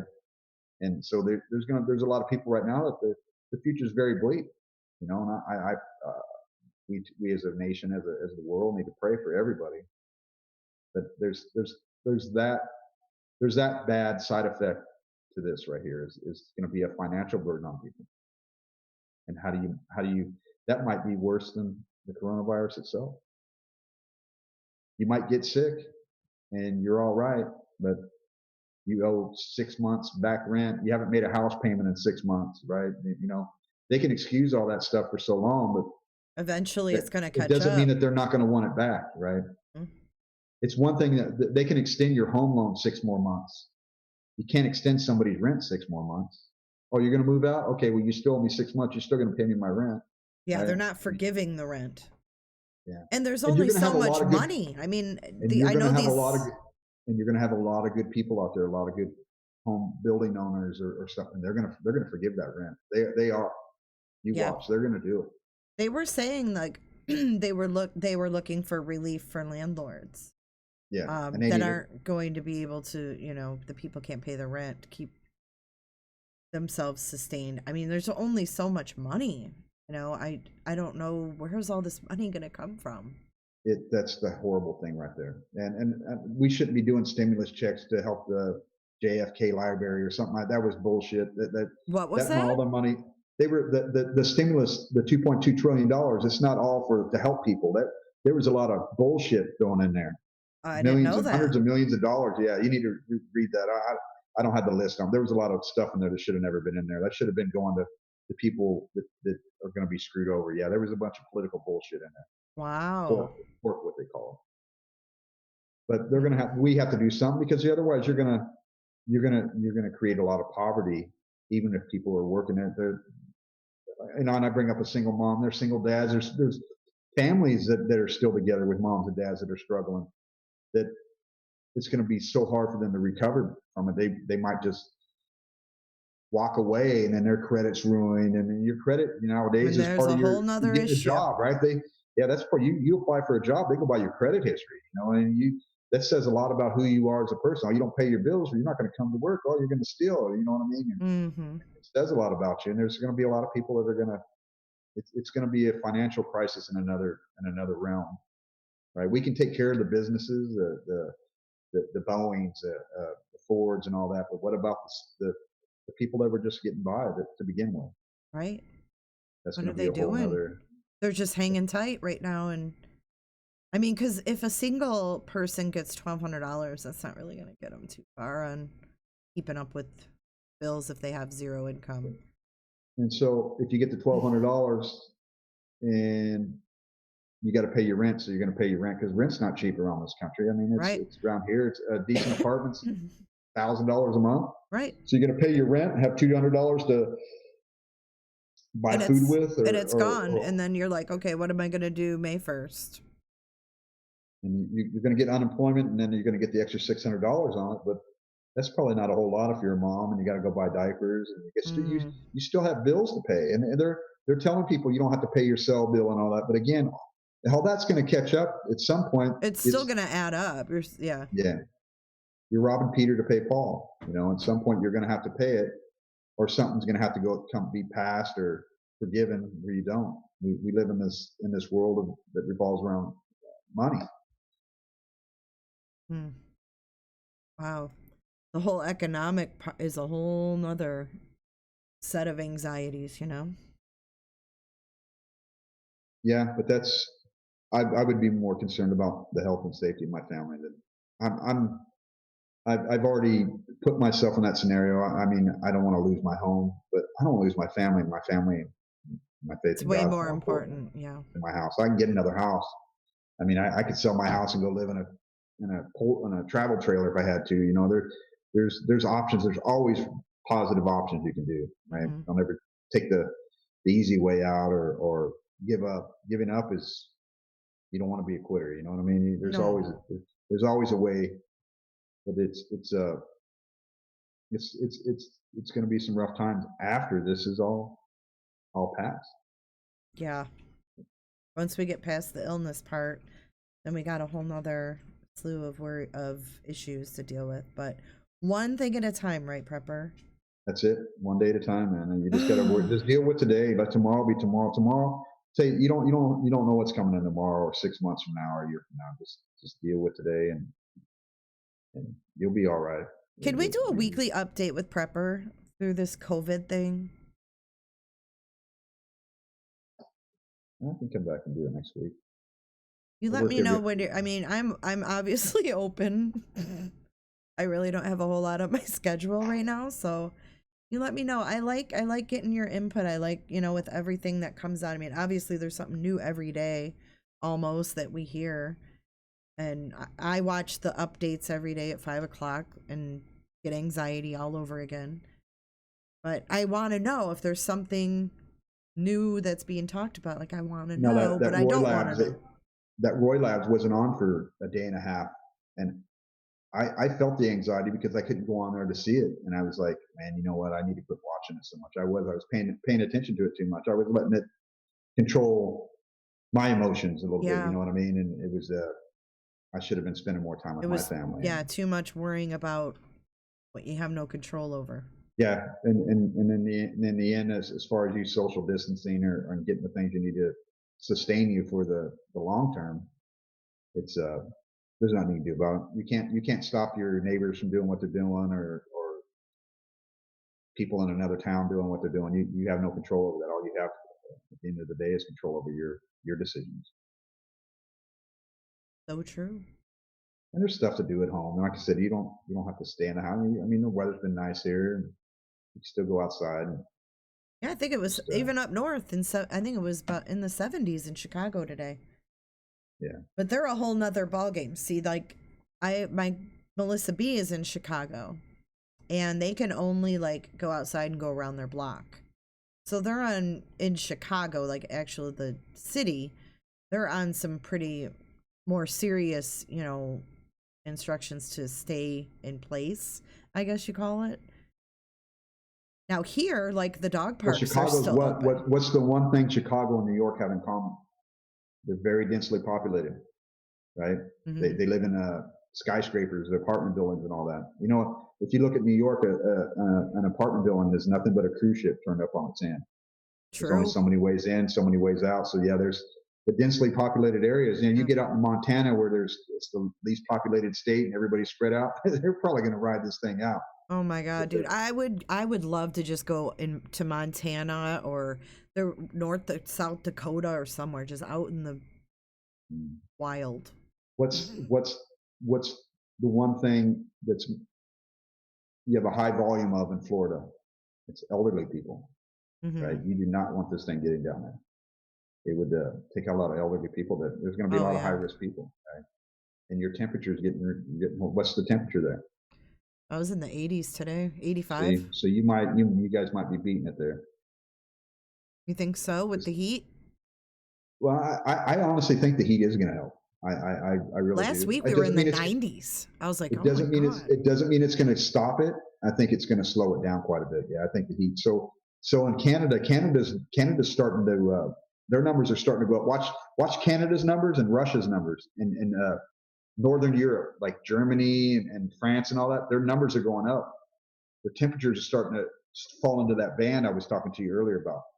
They're starting to fall into that band. You know, now when it was colder in Canada, they had numbers, but they weren't getting higher. Canada's numbers are getting higher, and so is Japan, and so is South Korea. Their temperatures starting to increase. They were colder, so temperature I think does have a lot to do with. I think that the cold weather and the hot weather have a lot to do with slowing it down. But you get in that I can't tell you the exact temperature it should be, but there's that band that if you fall into that range, it makes your people more susceptible to it. Right? It lasts longer on doorknobs, handrails, elevator buttons. Right? It lingers in the air longer. It doesn't get killed up by that sun. What about like clothing and stuff? They're saying that clothing it really doesn't last that long on clothing. I find that to be pretty vague. But if I was Yolanda, I would wash whatever I had separately. I would get if it was in my house. I'll tell you what Prepper's got his plan. If somebody were to get sick in my home and I got to wash their bedding and their clothes, yeah, Prepper does laundry. Come on, man. Mm-hmm. And I you know what I mean. So I'm gonna have to wash my stuff, even if I got a few medical gowns and stuff. Like I got masks, I got little booties. Prepper said, I'm ready to take care of somebody if they're sick. I'm no doubt, right? But I still gonna have to wash my clothes and their clothes. I plan on I already got a spray bottle, a little cheap little spray bottle, and I'm already planning on putting bleach in there and water, and I'm gonna disinfect the washer and dryer before I use it and after I use it, right? And then I'm gonna run the washer and dryer all by themselves, right? And then disinfect them again. So I would be in that mindset if somebody were to get sick, disinfect. Well, right? But I if live they're in an not, apartment. Don't waste your resources. I live in an apartment complex, and I have to go to like laundry. We have like laundry room, whatever you call it, laundromat here. So it's like everybody in this complex is using. There's 2 laundromats, and I've always like thought of that because I'm like, I need Lysol. I don't have Lysol to take over there. So I've just been doing my laundry, and now, I mean, it's $1.75 a load. So to run it and then run it again, that's going to add up quick. Well, yeah. So you're in that little gray area, right? So then somebody like you, it would be worth to have you're not going to find Lysol. Lysol is really hard to find. Disinfectant wipes are really hard to find. You could use that bleach and that spray bottle with that water mixture in there, and you could at least clean the washer and the dryer off. It's not so much on the inside. They're saying that the soap does enough to kill it. It's what happens when you put your clothes in. You drag them on the top of the washer, right? You drag them, and if they got it on there, it could get on there. And if you touched your elbow or something on it, and then later on you washed your hands, and then later on you touched your elbow and then touched your nose and mouth, well, you just raise your chance of getting it. So I plan on disinfecting stuff like that. See, I can disinfect it in my home. It's not as risky as you got to worry about other people. But I would make the biggest laundry loads, or I wouldn't oversize it, because if you do, then you might not wash your clothes right. But I would try to do my best to disinfect, even with the spray bottle. I mean, and be kind and courteous. I mean, I'd wear those. If I couldn't find surgical gloves, I'd use those dish gloves. And you can go home and wash them just like you wash your hands. Wash them and get all that stuff off there, right? Yeah, that's what my dad's been doing. My dad's been, he said, I wash my gloves. I figured if I can wash my hands, I can wash my gloves. Yeah. And some people are going to tell you, don't do that. You're going to pass. Well, now they told us that about the mask. Oh, don't make homemade masks, because if you wash them and they don't dry, then now they're telling you to wear homemade masks. So sometimes you got to make decisions for yourself. You got to put your grown-up panties on. You got to say, you know what, I'm an adult, and I'm not gonna let somebody make decisions for me, and I'm gonna make my own decisions, and I'm gonna make good, solid decisions, and I'm gonna think them out, and they're gonna be rash and or not rash. You know what I mean? Mm-hmm. So I would disinfect that washer. I would. And did they got a trash bag there? trash Yeah. can. Mm-hmm. Yeah, I'd bring my own little paper towel, spray it down, let that stuff sit on there for a minute or two. They say in 3 to 5 minutes, let it kill whatever's on there, and then put your clothes in there. And then I wouldn't spray the inside. You know what I mean? I wouldn't worry so much about that because you're going to put your laundry. But I would spray the outside. I Okay. wouldn't touch nothing in there. Yeah, I'm not really crazy about it. It sketches me out. So I was like, well, I'm kind of screwed because Well, I don't have so hookups. so who's ever in your home, you need to have one person do that all the time, because then you get it. Whoever does that's in the rhythm, and they're doing it the same way every time, right? And you'll that one person's going to not slip up, and they're going to do it in a uniform fashion. Or somebody else, you might send your kid over there, and he's in a hurry, he's on Facebook, and you know what I mean. And then next thing you know, they've contracted it unknowingly, and they bring it into your home. Mm-hmm. So it's you got to you're working in a social area that social distancing. You don't know what anybody did in there before you did. You don't know if they coughed, they sneezed, right? Yeah. You got to worry about your eyes too, right? Your eyes. They said there was a couple particular things they said early on was that it can go into your eyes, and it's not just your nose and your mouth, but you can get it in your eyes. So you need to protect your eyes. Don't rub your eyes. They're telling people with contacts like myself, don't wear your contacts. They don't wear them, because I rub my eyes all day long, right? And somebody kind of got upset. I put it when I did my little comments and review a couple months there, a month or so ago, about open cuts. Keep your cuts covered, right? You might have it, and your blood might get onto something, that you pass it on to somebody else, right? The body fluid coming out of one of your cuts. I get cut all the time from one, right? And somebody might cough and sneeze, and it might get on there. There's nobody that says you can't get this through your blood system, in your bloodstream, right? There's nobody that says you can't. I've never seen it. I've never heard nobody of any authority tell you that you can't. So and if you can't, so great, that's awesome. But I'm protecting myself from it. I'm not going to allow that to happen. I like your way of thinking, Prepper. I do. Well, yeah, at some point you just got to quit letting some official or politician that doesn't, you got all these politicians talking, and they don't know anything about it. They're just telling you what somebody else told them, Mm-hmm. and then they get it mixed up. And I mean, the New York governor was telling everybody he didn't have enough ventilators, and today he said, "Oh no, we got plenty," and he just walked off. 2 weeks he talked about he didn't have enough ventilators, and now he's got plenty of them. So it's like these guys don't know what they're talking about. Politicians are politicians. They're there to rob the poor. That's all they're there for. They don't care about us. So you gotta Think for yourself. Yeah. Don't wait for them to tell you what to do. Yeah, next floor right there. You just got that one. Did I hit the nail on the head? Nail on the head, man. Ah, see, I'm learning from you, Prepper. And vitamins. So I've heard a lot about vitamins. Vitamin D, vitamin D3, and zinc. Okay, so they're saying that, and vitamin C. I'm going to throw vitamin C in there. Okay, so they're saying that those vitamins.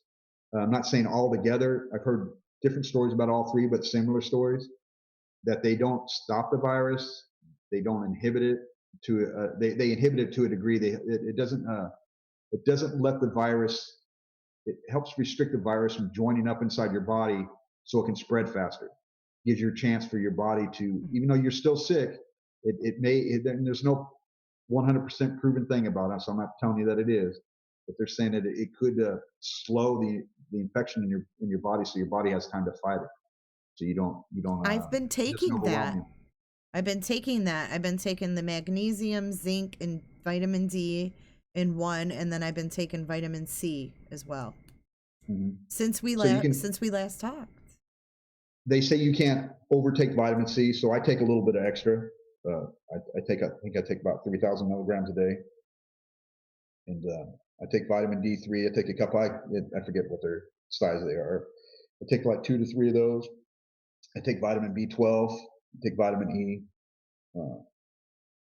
I take and I take the zinc, calcium, magnesium, and I take another calcium. And I started doing this like 2 years ago, and I haven't gotten sick like I used to, and I haven't been sick all this winter, which I don't know if that's a good thing or a bad thing. Yeah, I don't know.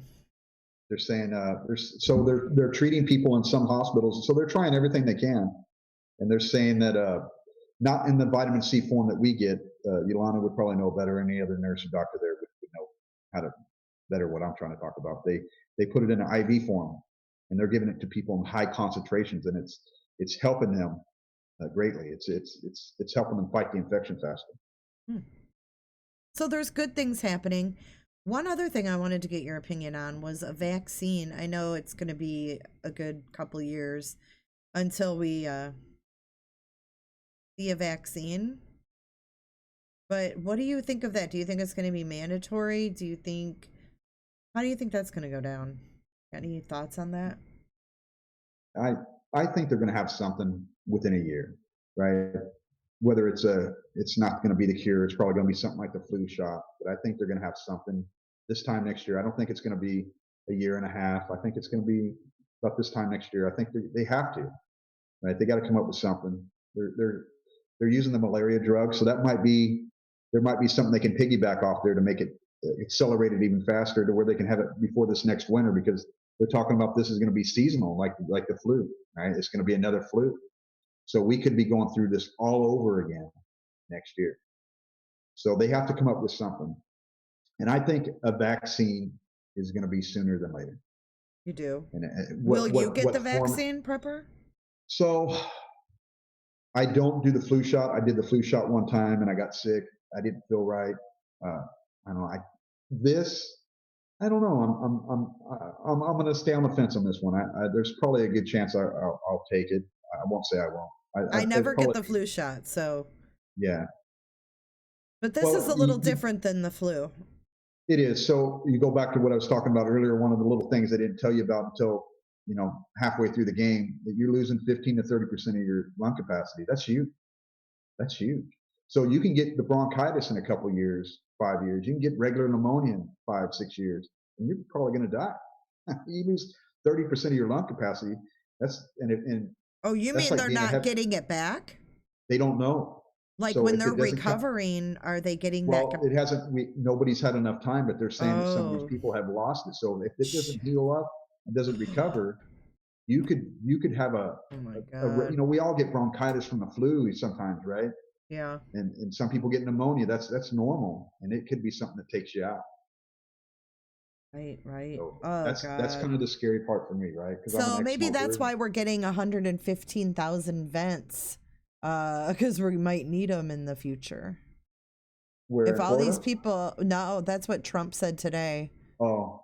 That by June or something, we're getting 115,000 ventilators. Yeah, they're gonna end up making a whole bunch and they'll stockpile them. The sad thing was, I seen a story. New York had thousands of ventilators a couple years ago. They auctioned them off and sold them to the highest bidder. Wow. So what do you? Go ahead. Go ahead. No, you're fine.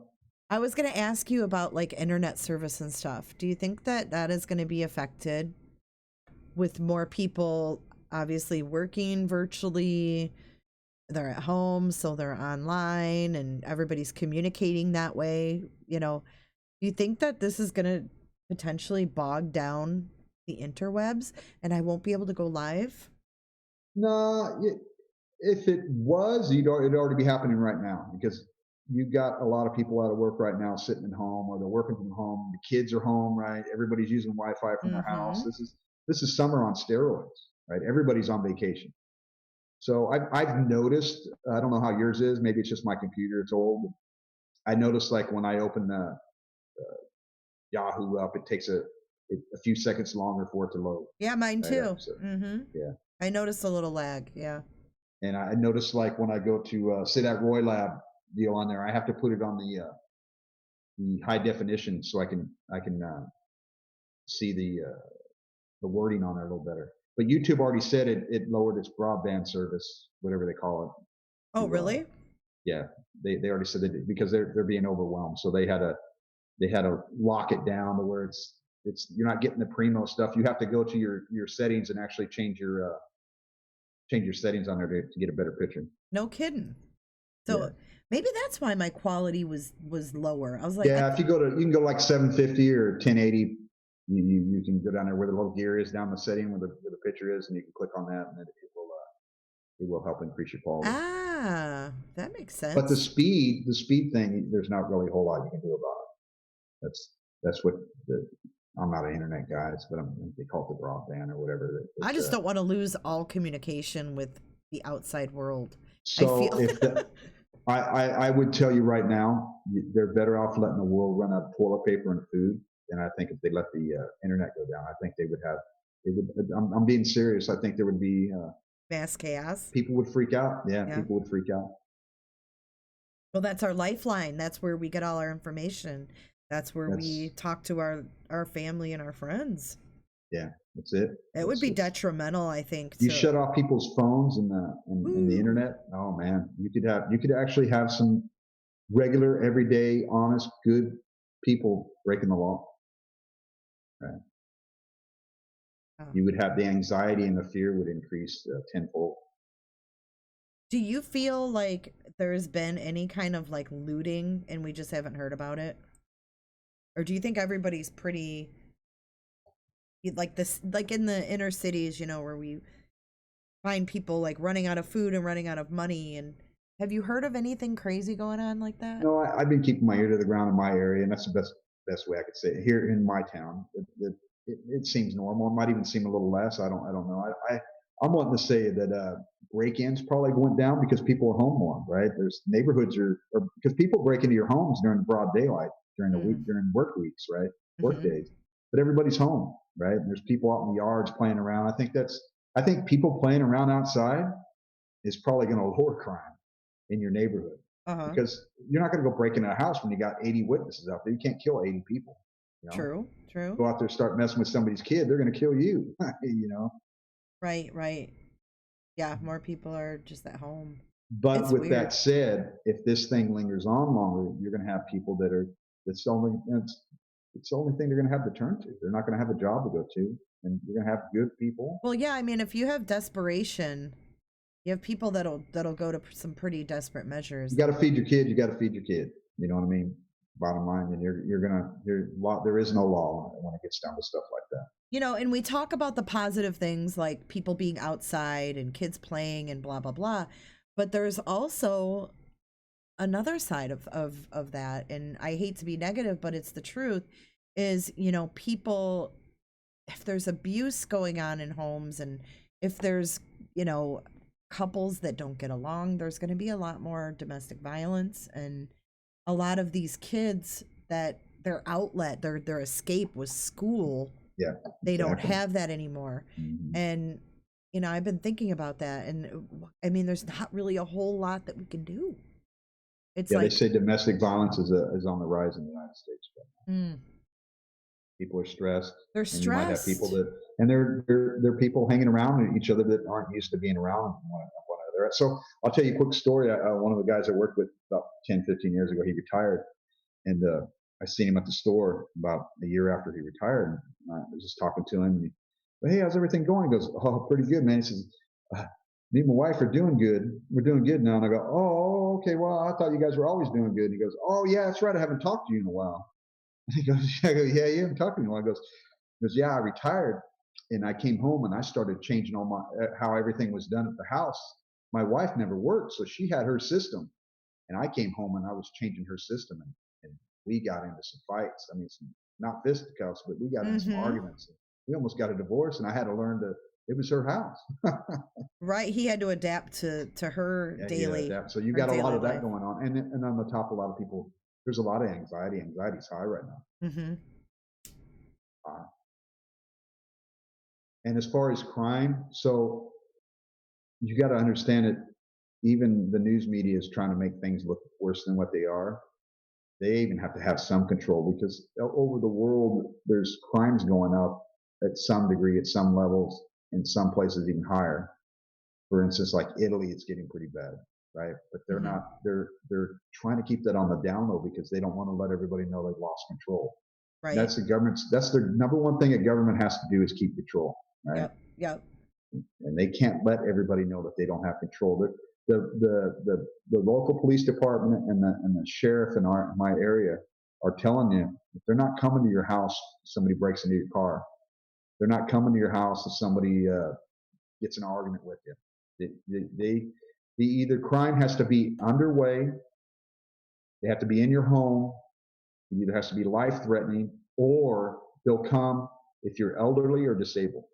But if you got a regular everyday disturbance, if you and your wife are Yeah, arguing, they're told to and stay away from the nobody's, public. yeah, and you and your wife are arguing, and there's no actual violence going on. They're going to take a report over the phone. If somebody breaks into your car, somebody steals your car, they're going to refer you here anyway. They have an online service. You're going to have to do everything online. So they've limited themselves, and everybody needs to remember one thing. And I'm not here to cause any chaos or put any law enforcement down.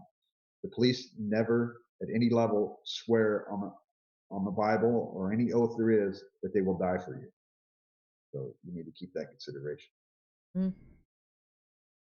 So if things get worse as time goes by in the next few months, you're probably going to have people breaking the law that might not normally otherwise would have. Right? You might want to be more careful when you're out in the parking lot, bringing your stuff to the car, no matter where you come from. Keeping your, like me, I have a garage. You probably wouldn't want to keep your garage open so people can see what you got, maybe casing your house out. Be more vigilant. Yeah.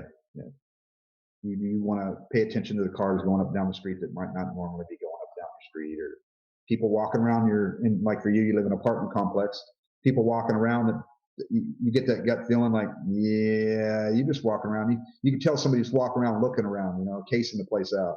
Mm-hmm. People can learn what time you come and go. Be aware of your surroundings, which is what we should be doing anyways. Yeah. We should always be aware of our surroundings, and we should always be washing our damn hands. Yeah. It's going to change society quite a bit. How long and what sticks? Do you think forever? Yeah, we'll see. We'll see. It's like I said, they could in June everything could get better, but you're not going to see a lot of. And I'm not trying to be a Debbie Downer. I'm prepper. I want to be a prepper downer. But they could everything could get back to normal in June, but it doesn't mean people are going to have money to do it.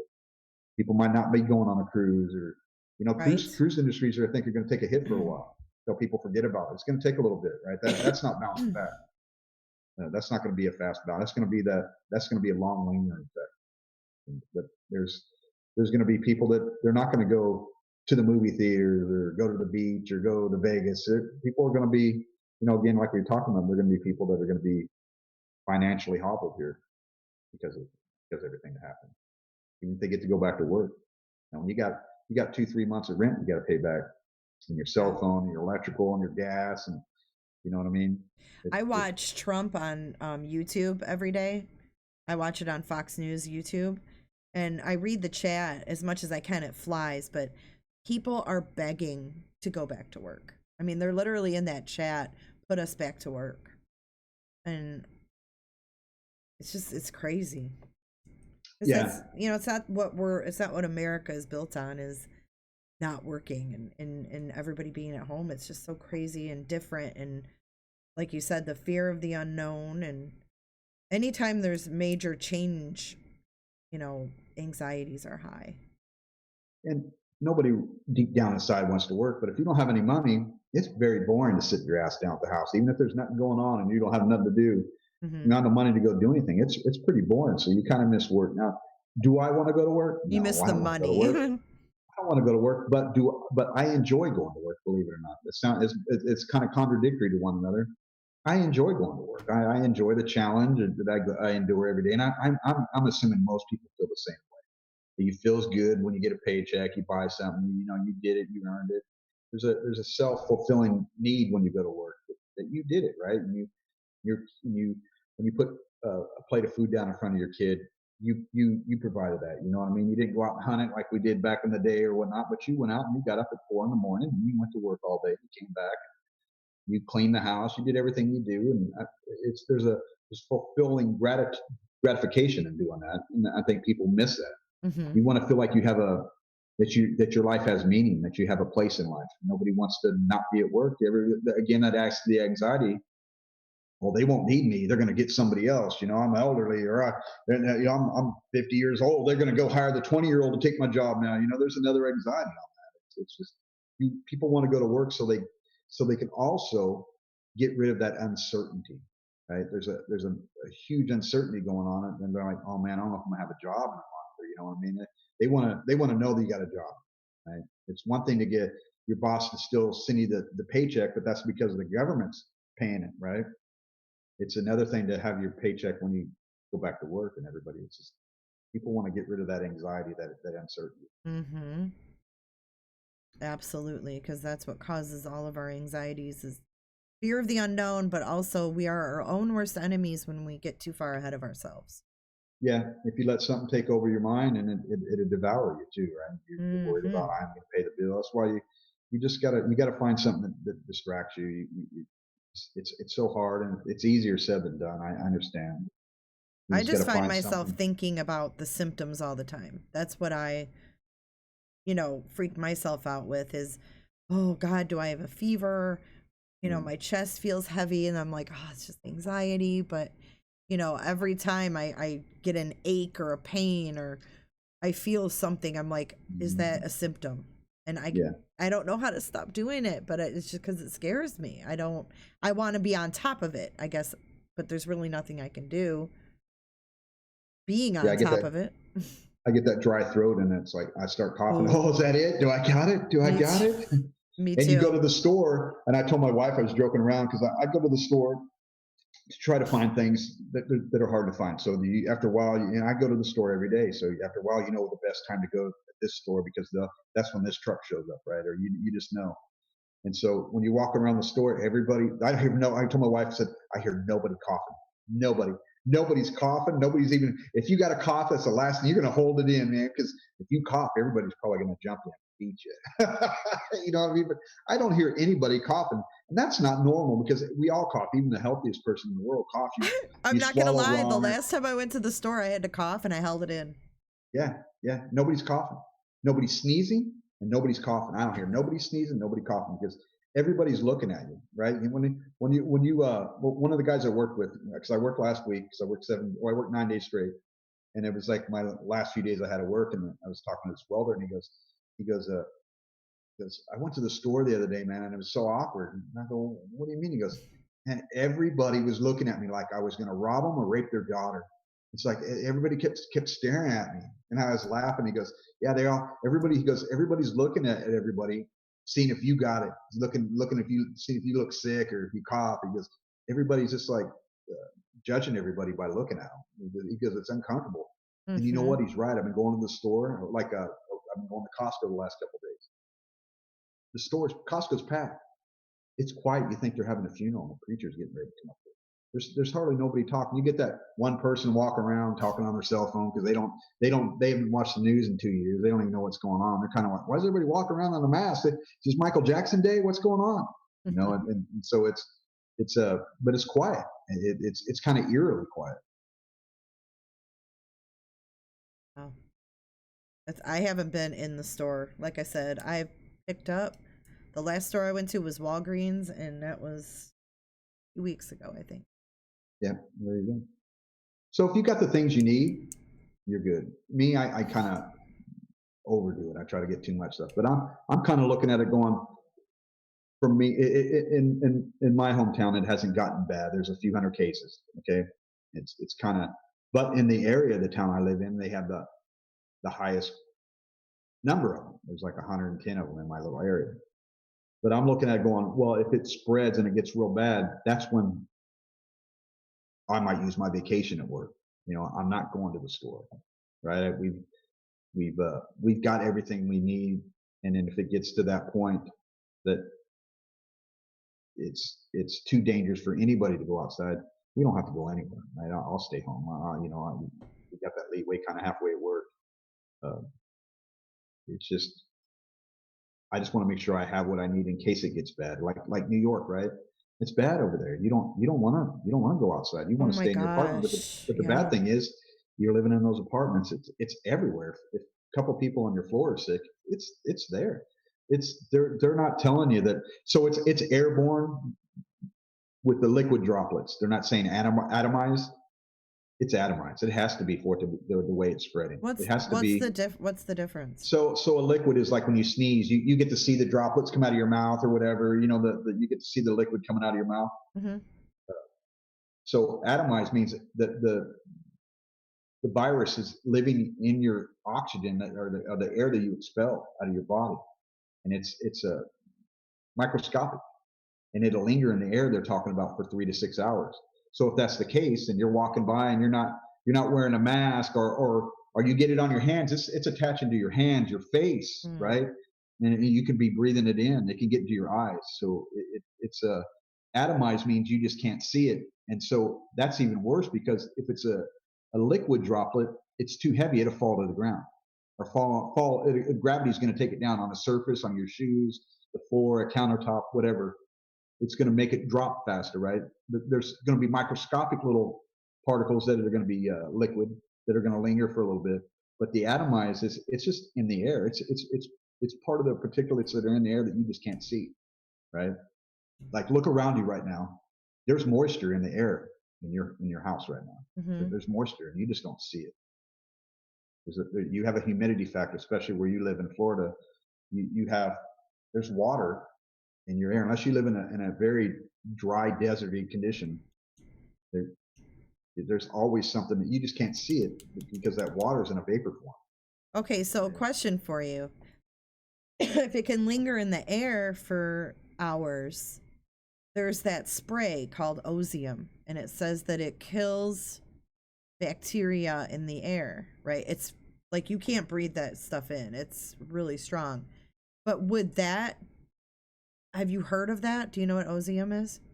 No, but how much of it would you have to spray? You have to spray it around you everywhere you walk? Or they just say one spray in the middle of a room. I can't remember the square footage size, like a 1-second spray. And look it up. It's called osium. But it's air sanitizer.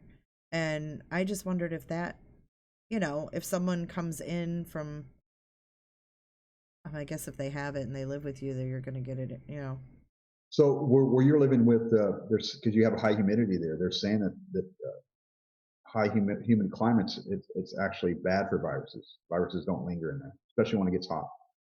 Really? So I've heard some of them telling you to get a humidifier for your home, right? I don't know if that's a good or bad thing to get. I just seen that they're talking about make your home humid, so But all I would have to do is open my doors. Yeah. So you turn your AC off and you get it. Exactly. Now, do you think that a HEPA filter helps in? So there's actually filters that, like, say you got an AC unit in your house, you can go buy. I have to look that up. There's a filter that you can just buy at Home Depot that will filter out this, just like your face mask would, like an N95 mask, and will filter it out in your home. And I think the ones we got in our house are set for that. But there's a particulate, there's a specific number for it. Like there's different levels of the filter, how well it will filter out things, just like there is the mask, right? And it'll filter out, they're saying it'll filter out this virus. I have 2 air purifiers in my house, in my apartment. And a HEPA filter, I heard, is a pretty good filter. So I would imagine that would filter it out. Yeah, I've got that thing. But if you have somebody walking around your house that's coughing and sneezing all day and you don't know it, you're asking to work overtime and you're still going to walk into it. But if you had somebody that was sick, and you had them isolated, at least that's another layer of protection, of your PPE. Yeah. Thanks for that. Well, I won't take up any more of your. Oh, go ahead. Yeah, I even got that. If someone were to get sick in my home, I've got plastic sheeting, tape. I even got a zipper that I would use on the plastic sheeting. Yeah. To just to keep that room isolated, right? Especially my son didn't have it. I'd want to keep him. I can't. His mom or I can't go live out in the backyard, but we could still live like human beings in the home, but still be isolated. Yeah, my son's in chat, and they were over here the other day. My granddaughter started walking. She's a year old, and she walked over and turned off my air purifier. He just said that in chat. But yeah, I mean, I don't want to take up any more of your time. We've been going for 2 hours, but I love all the information that you bring to everybody, and I know everybody appreciates it. And I'd like to do some updates with you. So let's plan on that, and we'll figure out, a good time and just to touch base. A week from Thursday. I'll be off Thursday, a week from Thursday. Next Thursday. Not this Thursday, but the following Thursday. Yeah. Okay, sounds good. It's a date. Yeah, you do it. All right. And we'll see. Hopefully maybe things will get better by then. Let's hope. Well, thank you, Prepper. As I love always talking to you. You're such a wealth of information. Wish.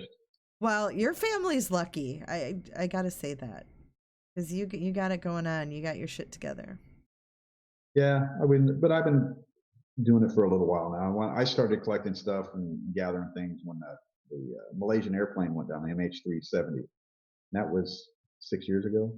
So that was when you started prepping? Yeah. Oh, really? That's when I started getting into it.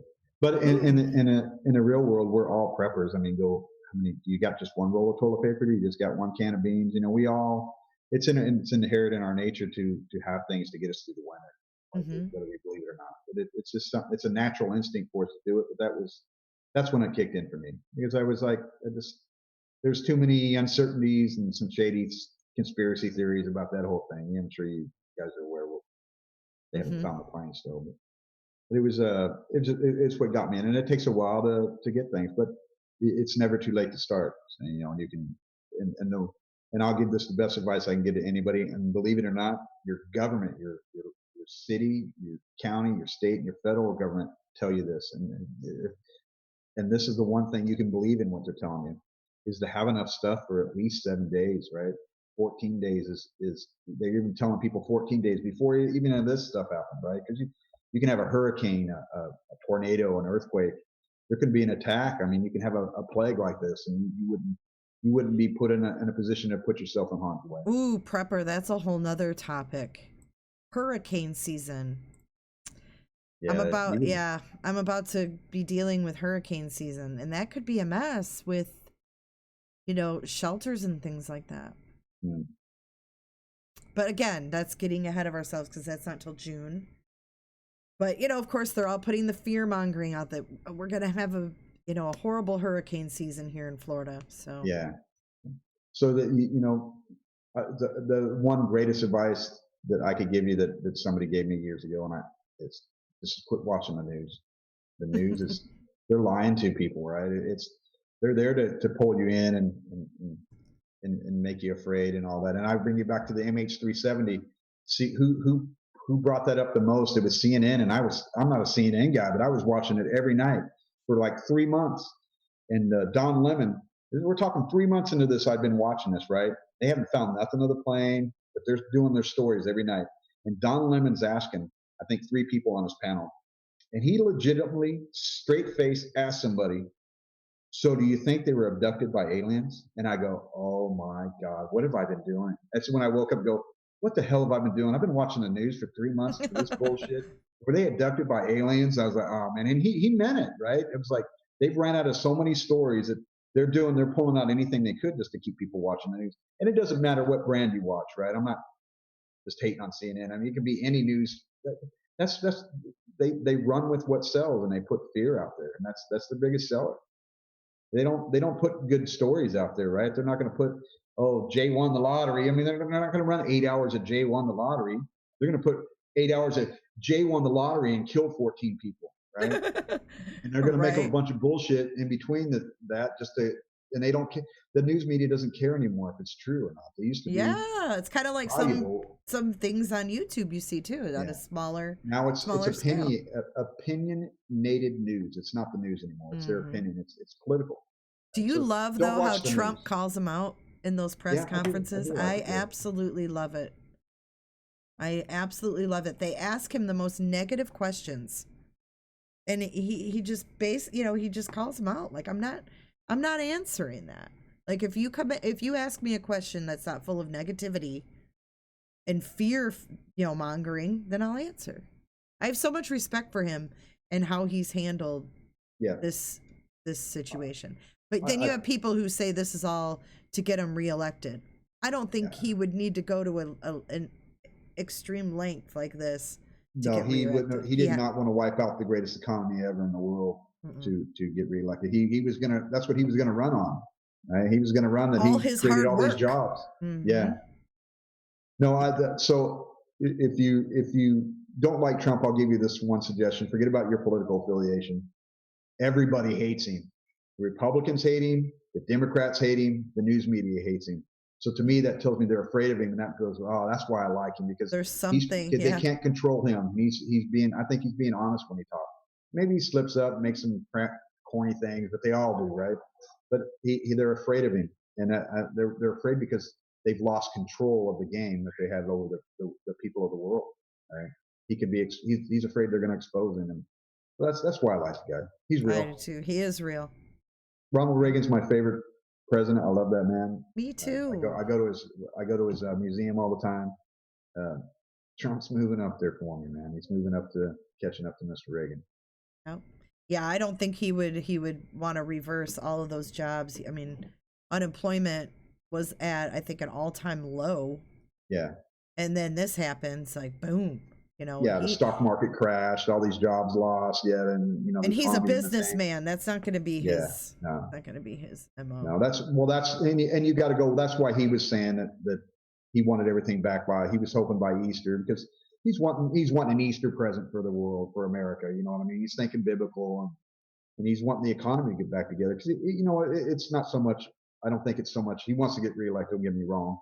But I think he cares. I think he really cares. He doesn't want to see that single mom suffer and have to pay 6 months. I really think Trump loves his country. I mean, I think it shows.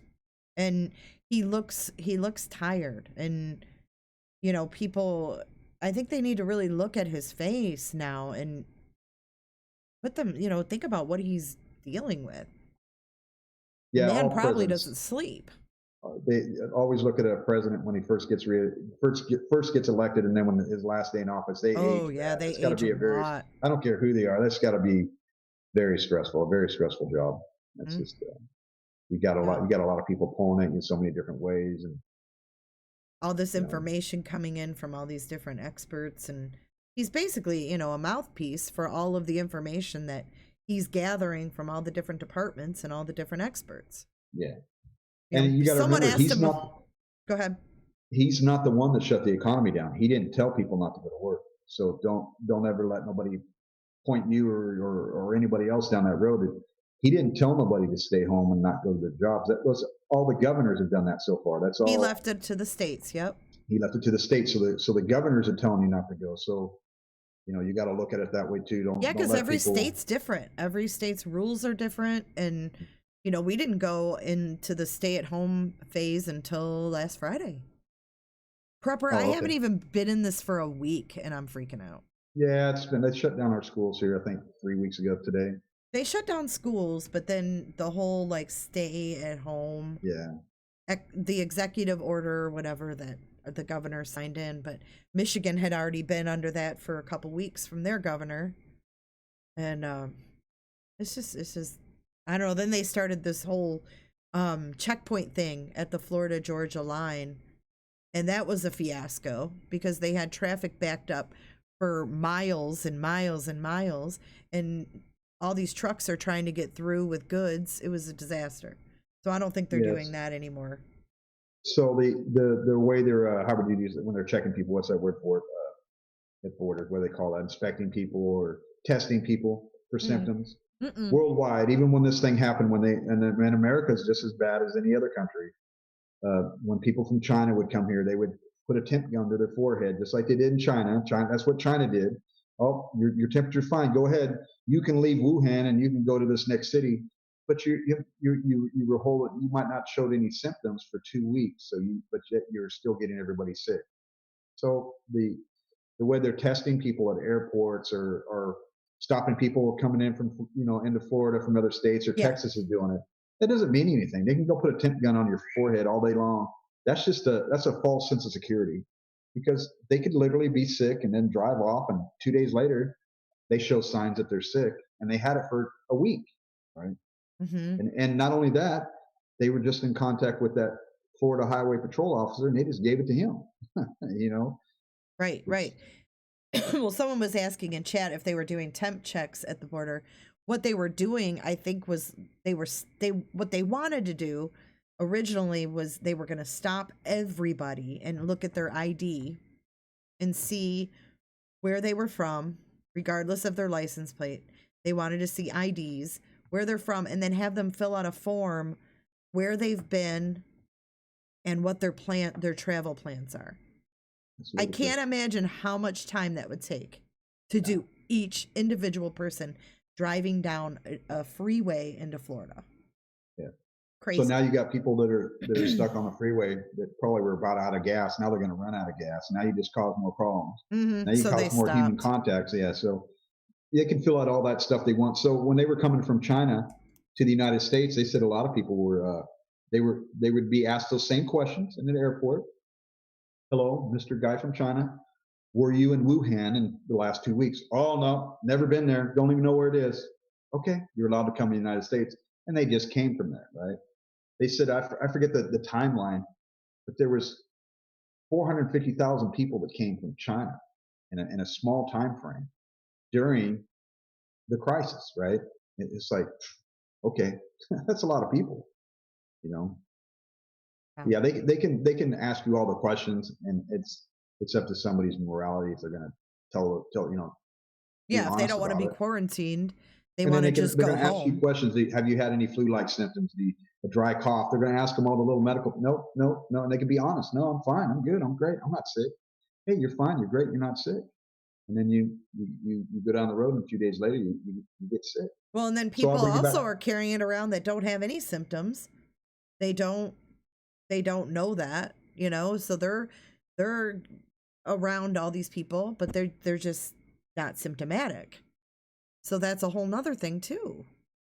Yeah, the first person to get it in my town came from New York, and he came to visit some people in my town. When did he come from New York? It was a few weeks ago. So when he came from New York, what did he do with his friends? He went bar hopping. So this guy's going around bar hopping. He's not sick, at least knowingly. He's not sick. So a few days after he goes bar hopping, he's laying on the floor, dying, and he's a young person laying on the floor dying. He can't breathe. So that just tells you that you can test people, ask them all the questions they want. I mean, you can ask. They're barring people from coming from New York to places, and you can ask somebody from New York, going, "Hey, are you sick, or where you been?" And they can lie to you, or they can even tell you the truth, and they're okay. Yeah, 2 hours later, they can go down. They even were saying they weren't going to let people into Florida from New York. That's how it started, from New York, and then they added Louisiana. So I don't know what the status is on that, but it was a shit show. And I mean, Texas has a. I think they don't quote me on this. I want to say that you had to be in a mandatory quarantine, or you had to be in a self quarantine if you came from another state into Texas. But who's monitoring all those people? Well, that's even Hawaii, if it's a 3-day or 14-day. Yeah, but who's monitoring them? They don't have the manpower to do that. They're not, because someone was just in chat who's from Hawaii, and they said people are still coming here on vacation.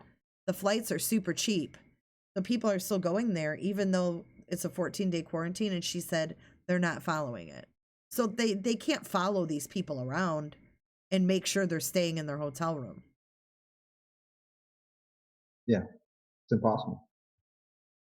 There's not enough police or military people to keep up with everybody. There's no way. And people know. And they're letting criminals out right now. Right. State and federal, right? Every state that's being attacked by this, they're letting people out. And I heard today that in our county that they're letting people out with zero bail because they can't even take them to court because the courts are closed, because the legal system says you can't hold somebody without due justice, right? And you can't just hold somebody. You have a right to a speedy trial, and you can't hold me for 6 months until this goes over. You have to let me out. And that's what people are challenging more, and they're letting them out. So you can start committing crimes in some places that they probably won't. It goes back to the cops aren't going to do anything.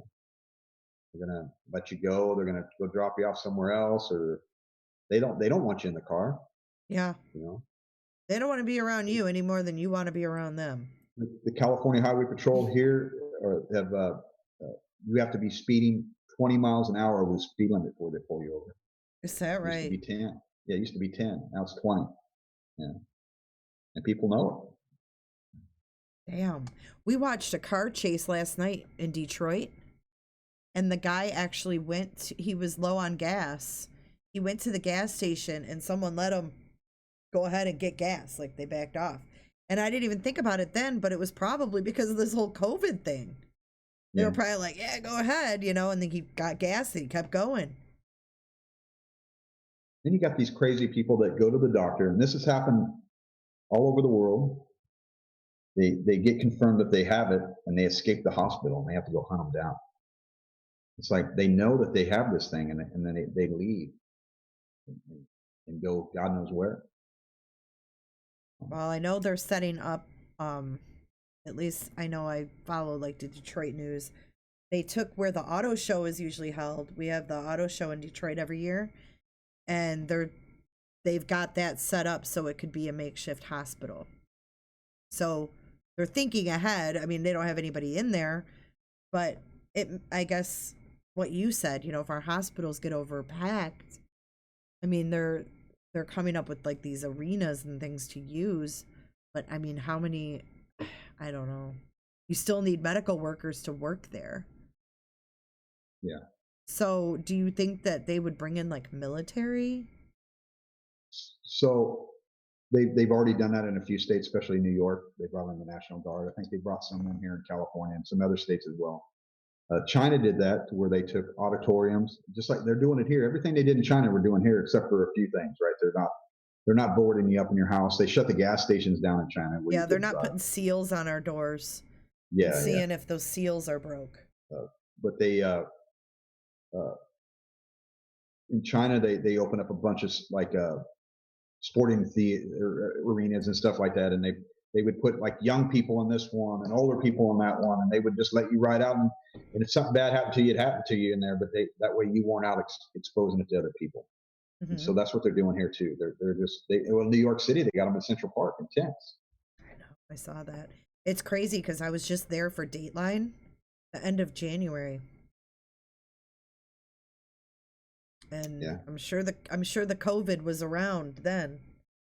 Yeah. And this started in early December. So they're saying like December 1st, December 3rd, somewhere of last year in China. So this was already probably lingering around. There's a lot of people that are saying that, man, I had the flu really bad. I mean, I had it really bad, the worst I ever had it. So it might have been here for months before we did all this testing. There might have been a lot of people that died from it, and because people die of the flu all the time, right? And they were saying that this flu season was pretty bad, and that higher than normal people were getting sick and dying from it already, right? And then this came out, and you're going, wow. I've worked with people and said, yeah, man, I had the flu. It was like monster bad. Yeah. It was like super bad. And they're going, yeah, that's what I'm going. That's what a lot of people are saying about this COVID-19. This thing's real, man. It takes you down. Mm-hmm. Melissa B got really sick when we came back from New York, like for 2 weeks. She was really ill, and she went to the doctor, and they said it was bronchitis and it was viral. Well, you were sick not too long after coming back from Disneyland. From where? Disneyland. Yep. You were within that 2-week window. That's why I put a comment. Hey, you feeling better? I know. I was. You were in that 2-week window. If I wanted to say that when you got sick. Yeah. But I didn't get like a bad cough or anything. But they say it's different for everybody.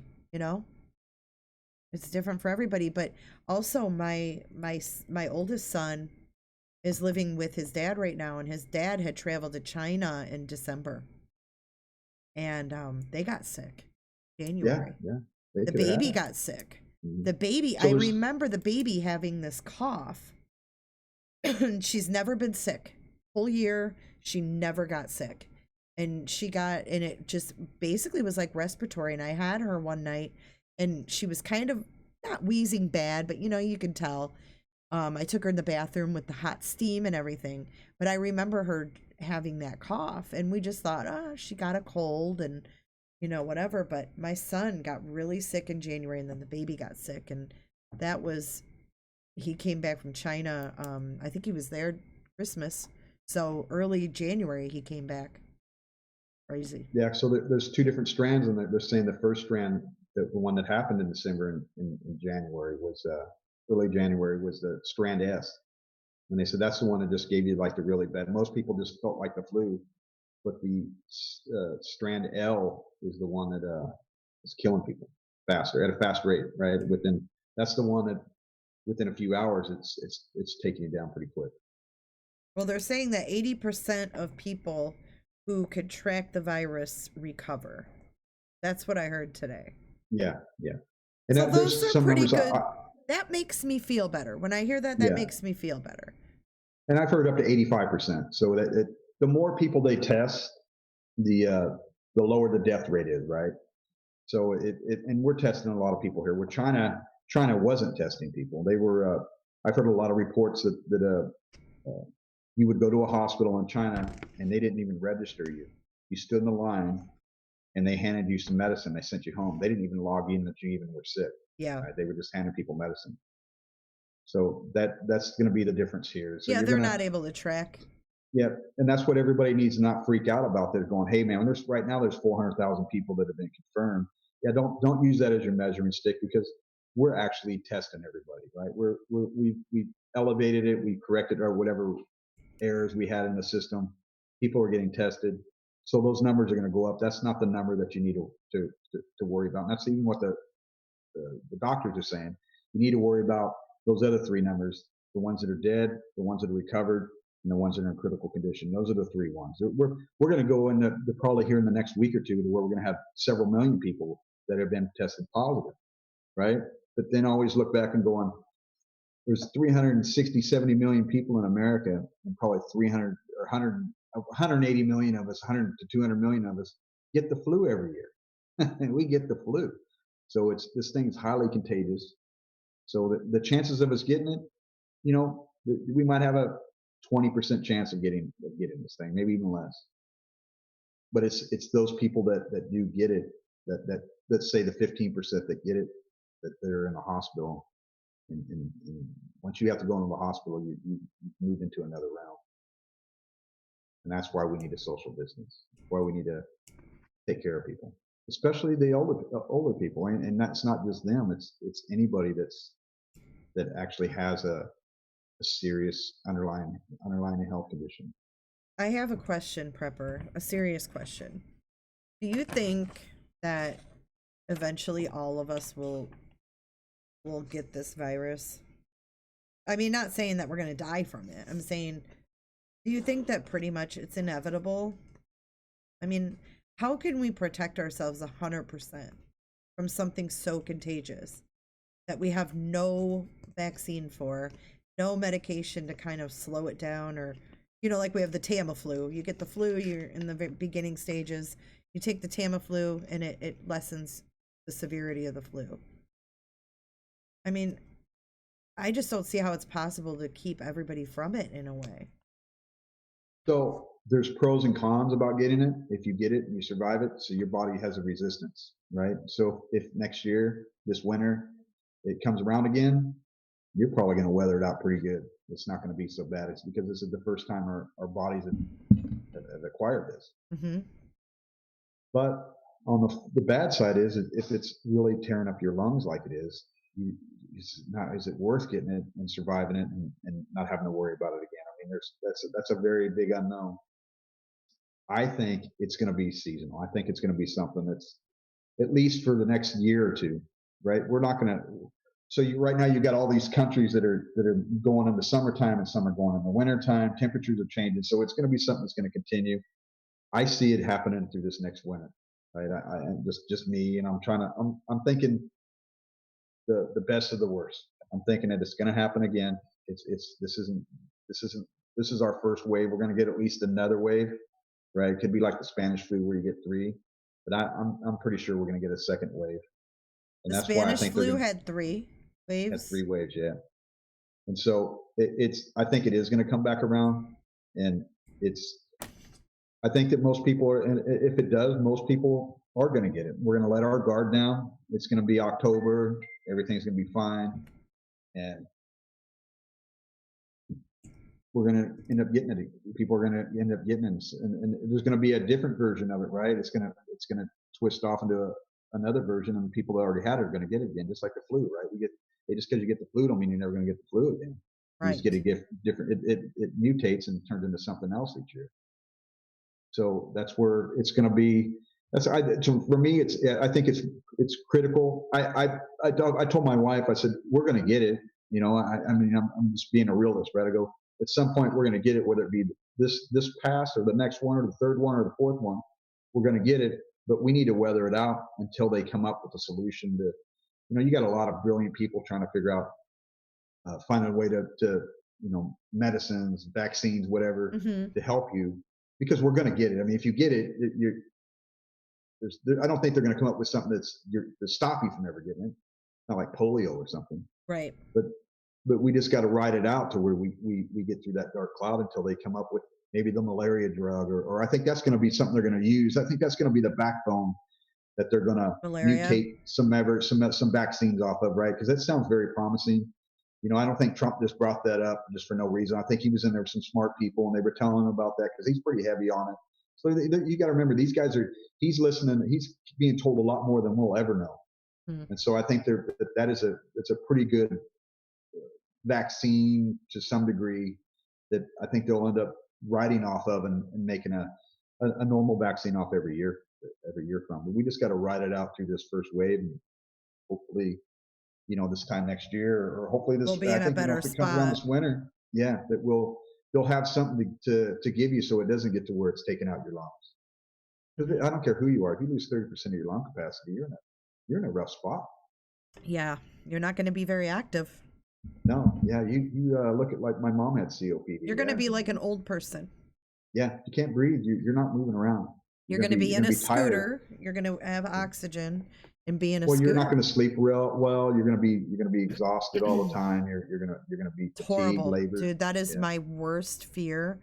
Has always been something like that, like just suffocating, my lungs suffocating from the inside, and the thought of that just scares the shit out of me, man. And then again, like I brought up, you know, if that happens to your lungs and it's permanent, you know, nobody's saying that it is. They're saying that it's affecting a lot of people. They don't know if they're going to recover. And then you go a few years down the road and you just get the regular flu and you get some bronchitis and you get a little pneumonia with it. You know, it can take you out. Yeah. You could be going through the same symptoms. See, when I get bronchitis, right? I've gotten pneumonia from it. And that's what scares me, is that I'm prone to those types of things. So it makes my anxiety a little bit higher because of that. Yeah, well, you're doing the right thing. So don't feel the anxiety. You're staying home. You're not going out. No. Right? You've already. But people around me aren't doing that. But you've already identified that, right? You've already identified that. You are just throwing it out there. Your laundromat, right? You've already identified. You can control that situation now because you know it's a danger to you and your family. So you can go on there and you can take the right precautions, cover your mouth, cover your nose, wear those dish gloves, spray a little bleach on the, you don't have to put it inside so you don't damage your clothes or somebody else's clothes, but you can disinfect that, right?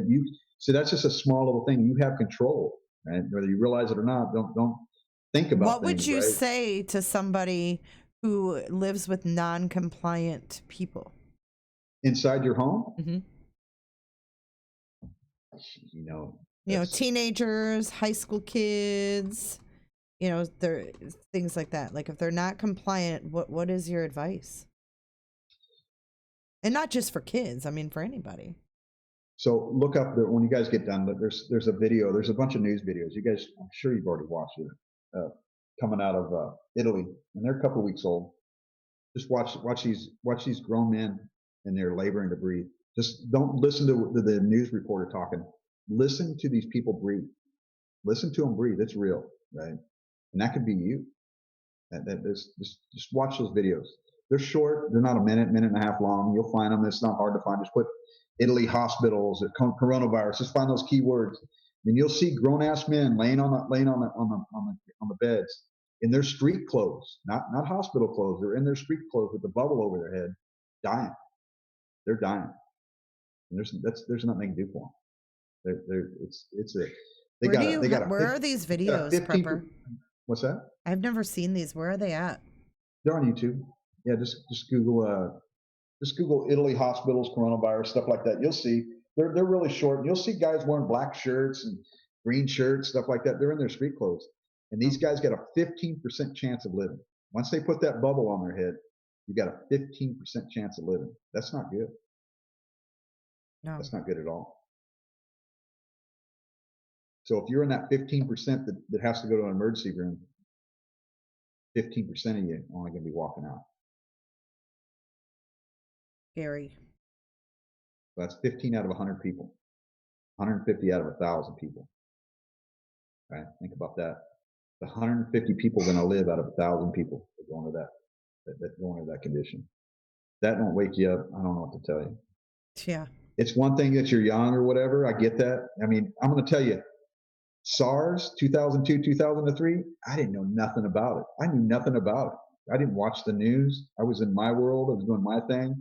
Same. And I'm like, that's like your son or somebody else. There's a lot of people, right? It's like, oh, it isn't going to bother me. It's going to affect me. You know, I was in my early 30s. It isn't going to bother me. Well, yeah.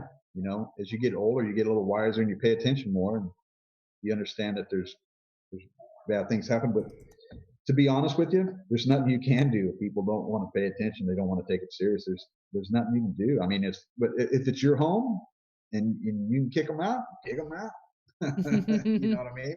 Yeah, it's crazy. I think it's shitty to put other people at risk, you know? Yeah, people do it all the time. Mm-hmm. Okay. So when I take like when I go to like Costco, I usually take 2 to 4 extra sets of regular little medical masks and gloves, and I put them in a Ziploc bag. They're clean. And I always wonder, oh man, what, you know, I see some elderly couple and I go, oh man, I'm kind of embarrassed when I'm going, because I don't know what to do. I don't want to offend anybody, and I don't want to cause any trouble. Like I'm trying to be the church leader or something at Costco. Right. Forcing them a mask. I'm trying to be a good human being. Is all I'm trying to be. And so I think that anybody would recognize that. But I look at them and go, oh, maybe they don't want to wear them. Maybe they're not worried. But I'll hand them a mask and I'll ask them, hey, would you like a mask? And they'll look at you and they kind of look at you shocked. And I go, what? I go, would you like a mask and some gloves, right? And I'll see like a couple and I'll hand them 2 sets. And they're first like shocked because they're not used to that. Somebody just coming out of nowhere handing them something for free. Well, right. And you know, concerned about them. The next thing they do is they rip them out of my hand. So sometimes it's not that they don't want to do it. They just might not have the means. But your son or whoever, there's people out there that you know what, you can lead a horse to water, but you just can't make him drink. That's true. That is true. Well, thank you, Mr. Prepper. All right, Jane. You guys be safe. Hey, thanks for all the info. Yeah, be safe and be smart. That's good advice. Thanks for taking over the YouTubes tonight. Oh, yeah. No, you're my favorite troll. I'm a good troll, man. You are. You're the nicest troll. All right. Thanks, Prepper. All right, Jay. Love you guys. All right. Love you. Bye. Bye.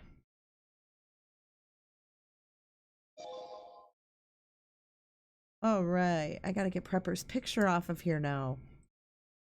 All right. So you guys, this channel right here that I shared, I'm going to put the link up for you guys one more time before I get off here.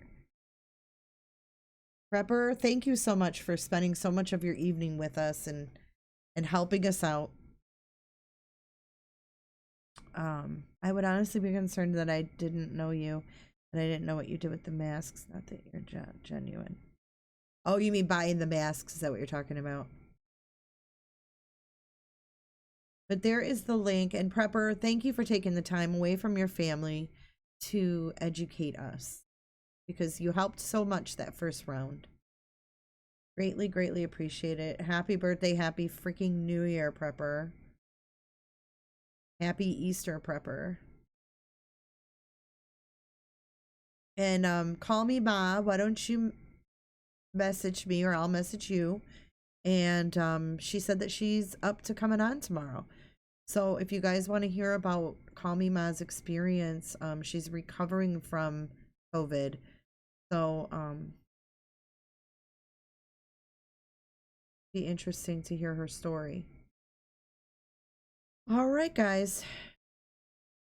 Oh, a stranger giving them randomly. Well, like he said, he had him in the Ziploc bag, and he's got gloves on. I mean, he's obviously he's not just some random, touching all over the gloves or whatever, I think. But Prepper, you're awesome. Thank you so much. Thank you, everybody. Thank you for the donations towards Call Me Ma. Call Me Ma has been recovering at home for the past few days from the COVID virus. And she's struggling. She's been in the hospital, and everybody who donated tonight to help her out, whether it was Super Chat or PayPal, thank you so much. And Call Me Ma. I will be in touch. So thanks, guys, and I'll talk to you tomorrow. Have a good night. I hope everybody sleeps. Can't sleep lately, but just have a great one. Bye. Stay safe and stay home.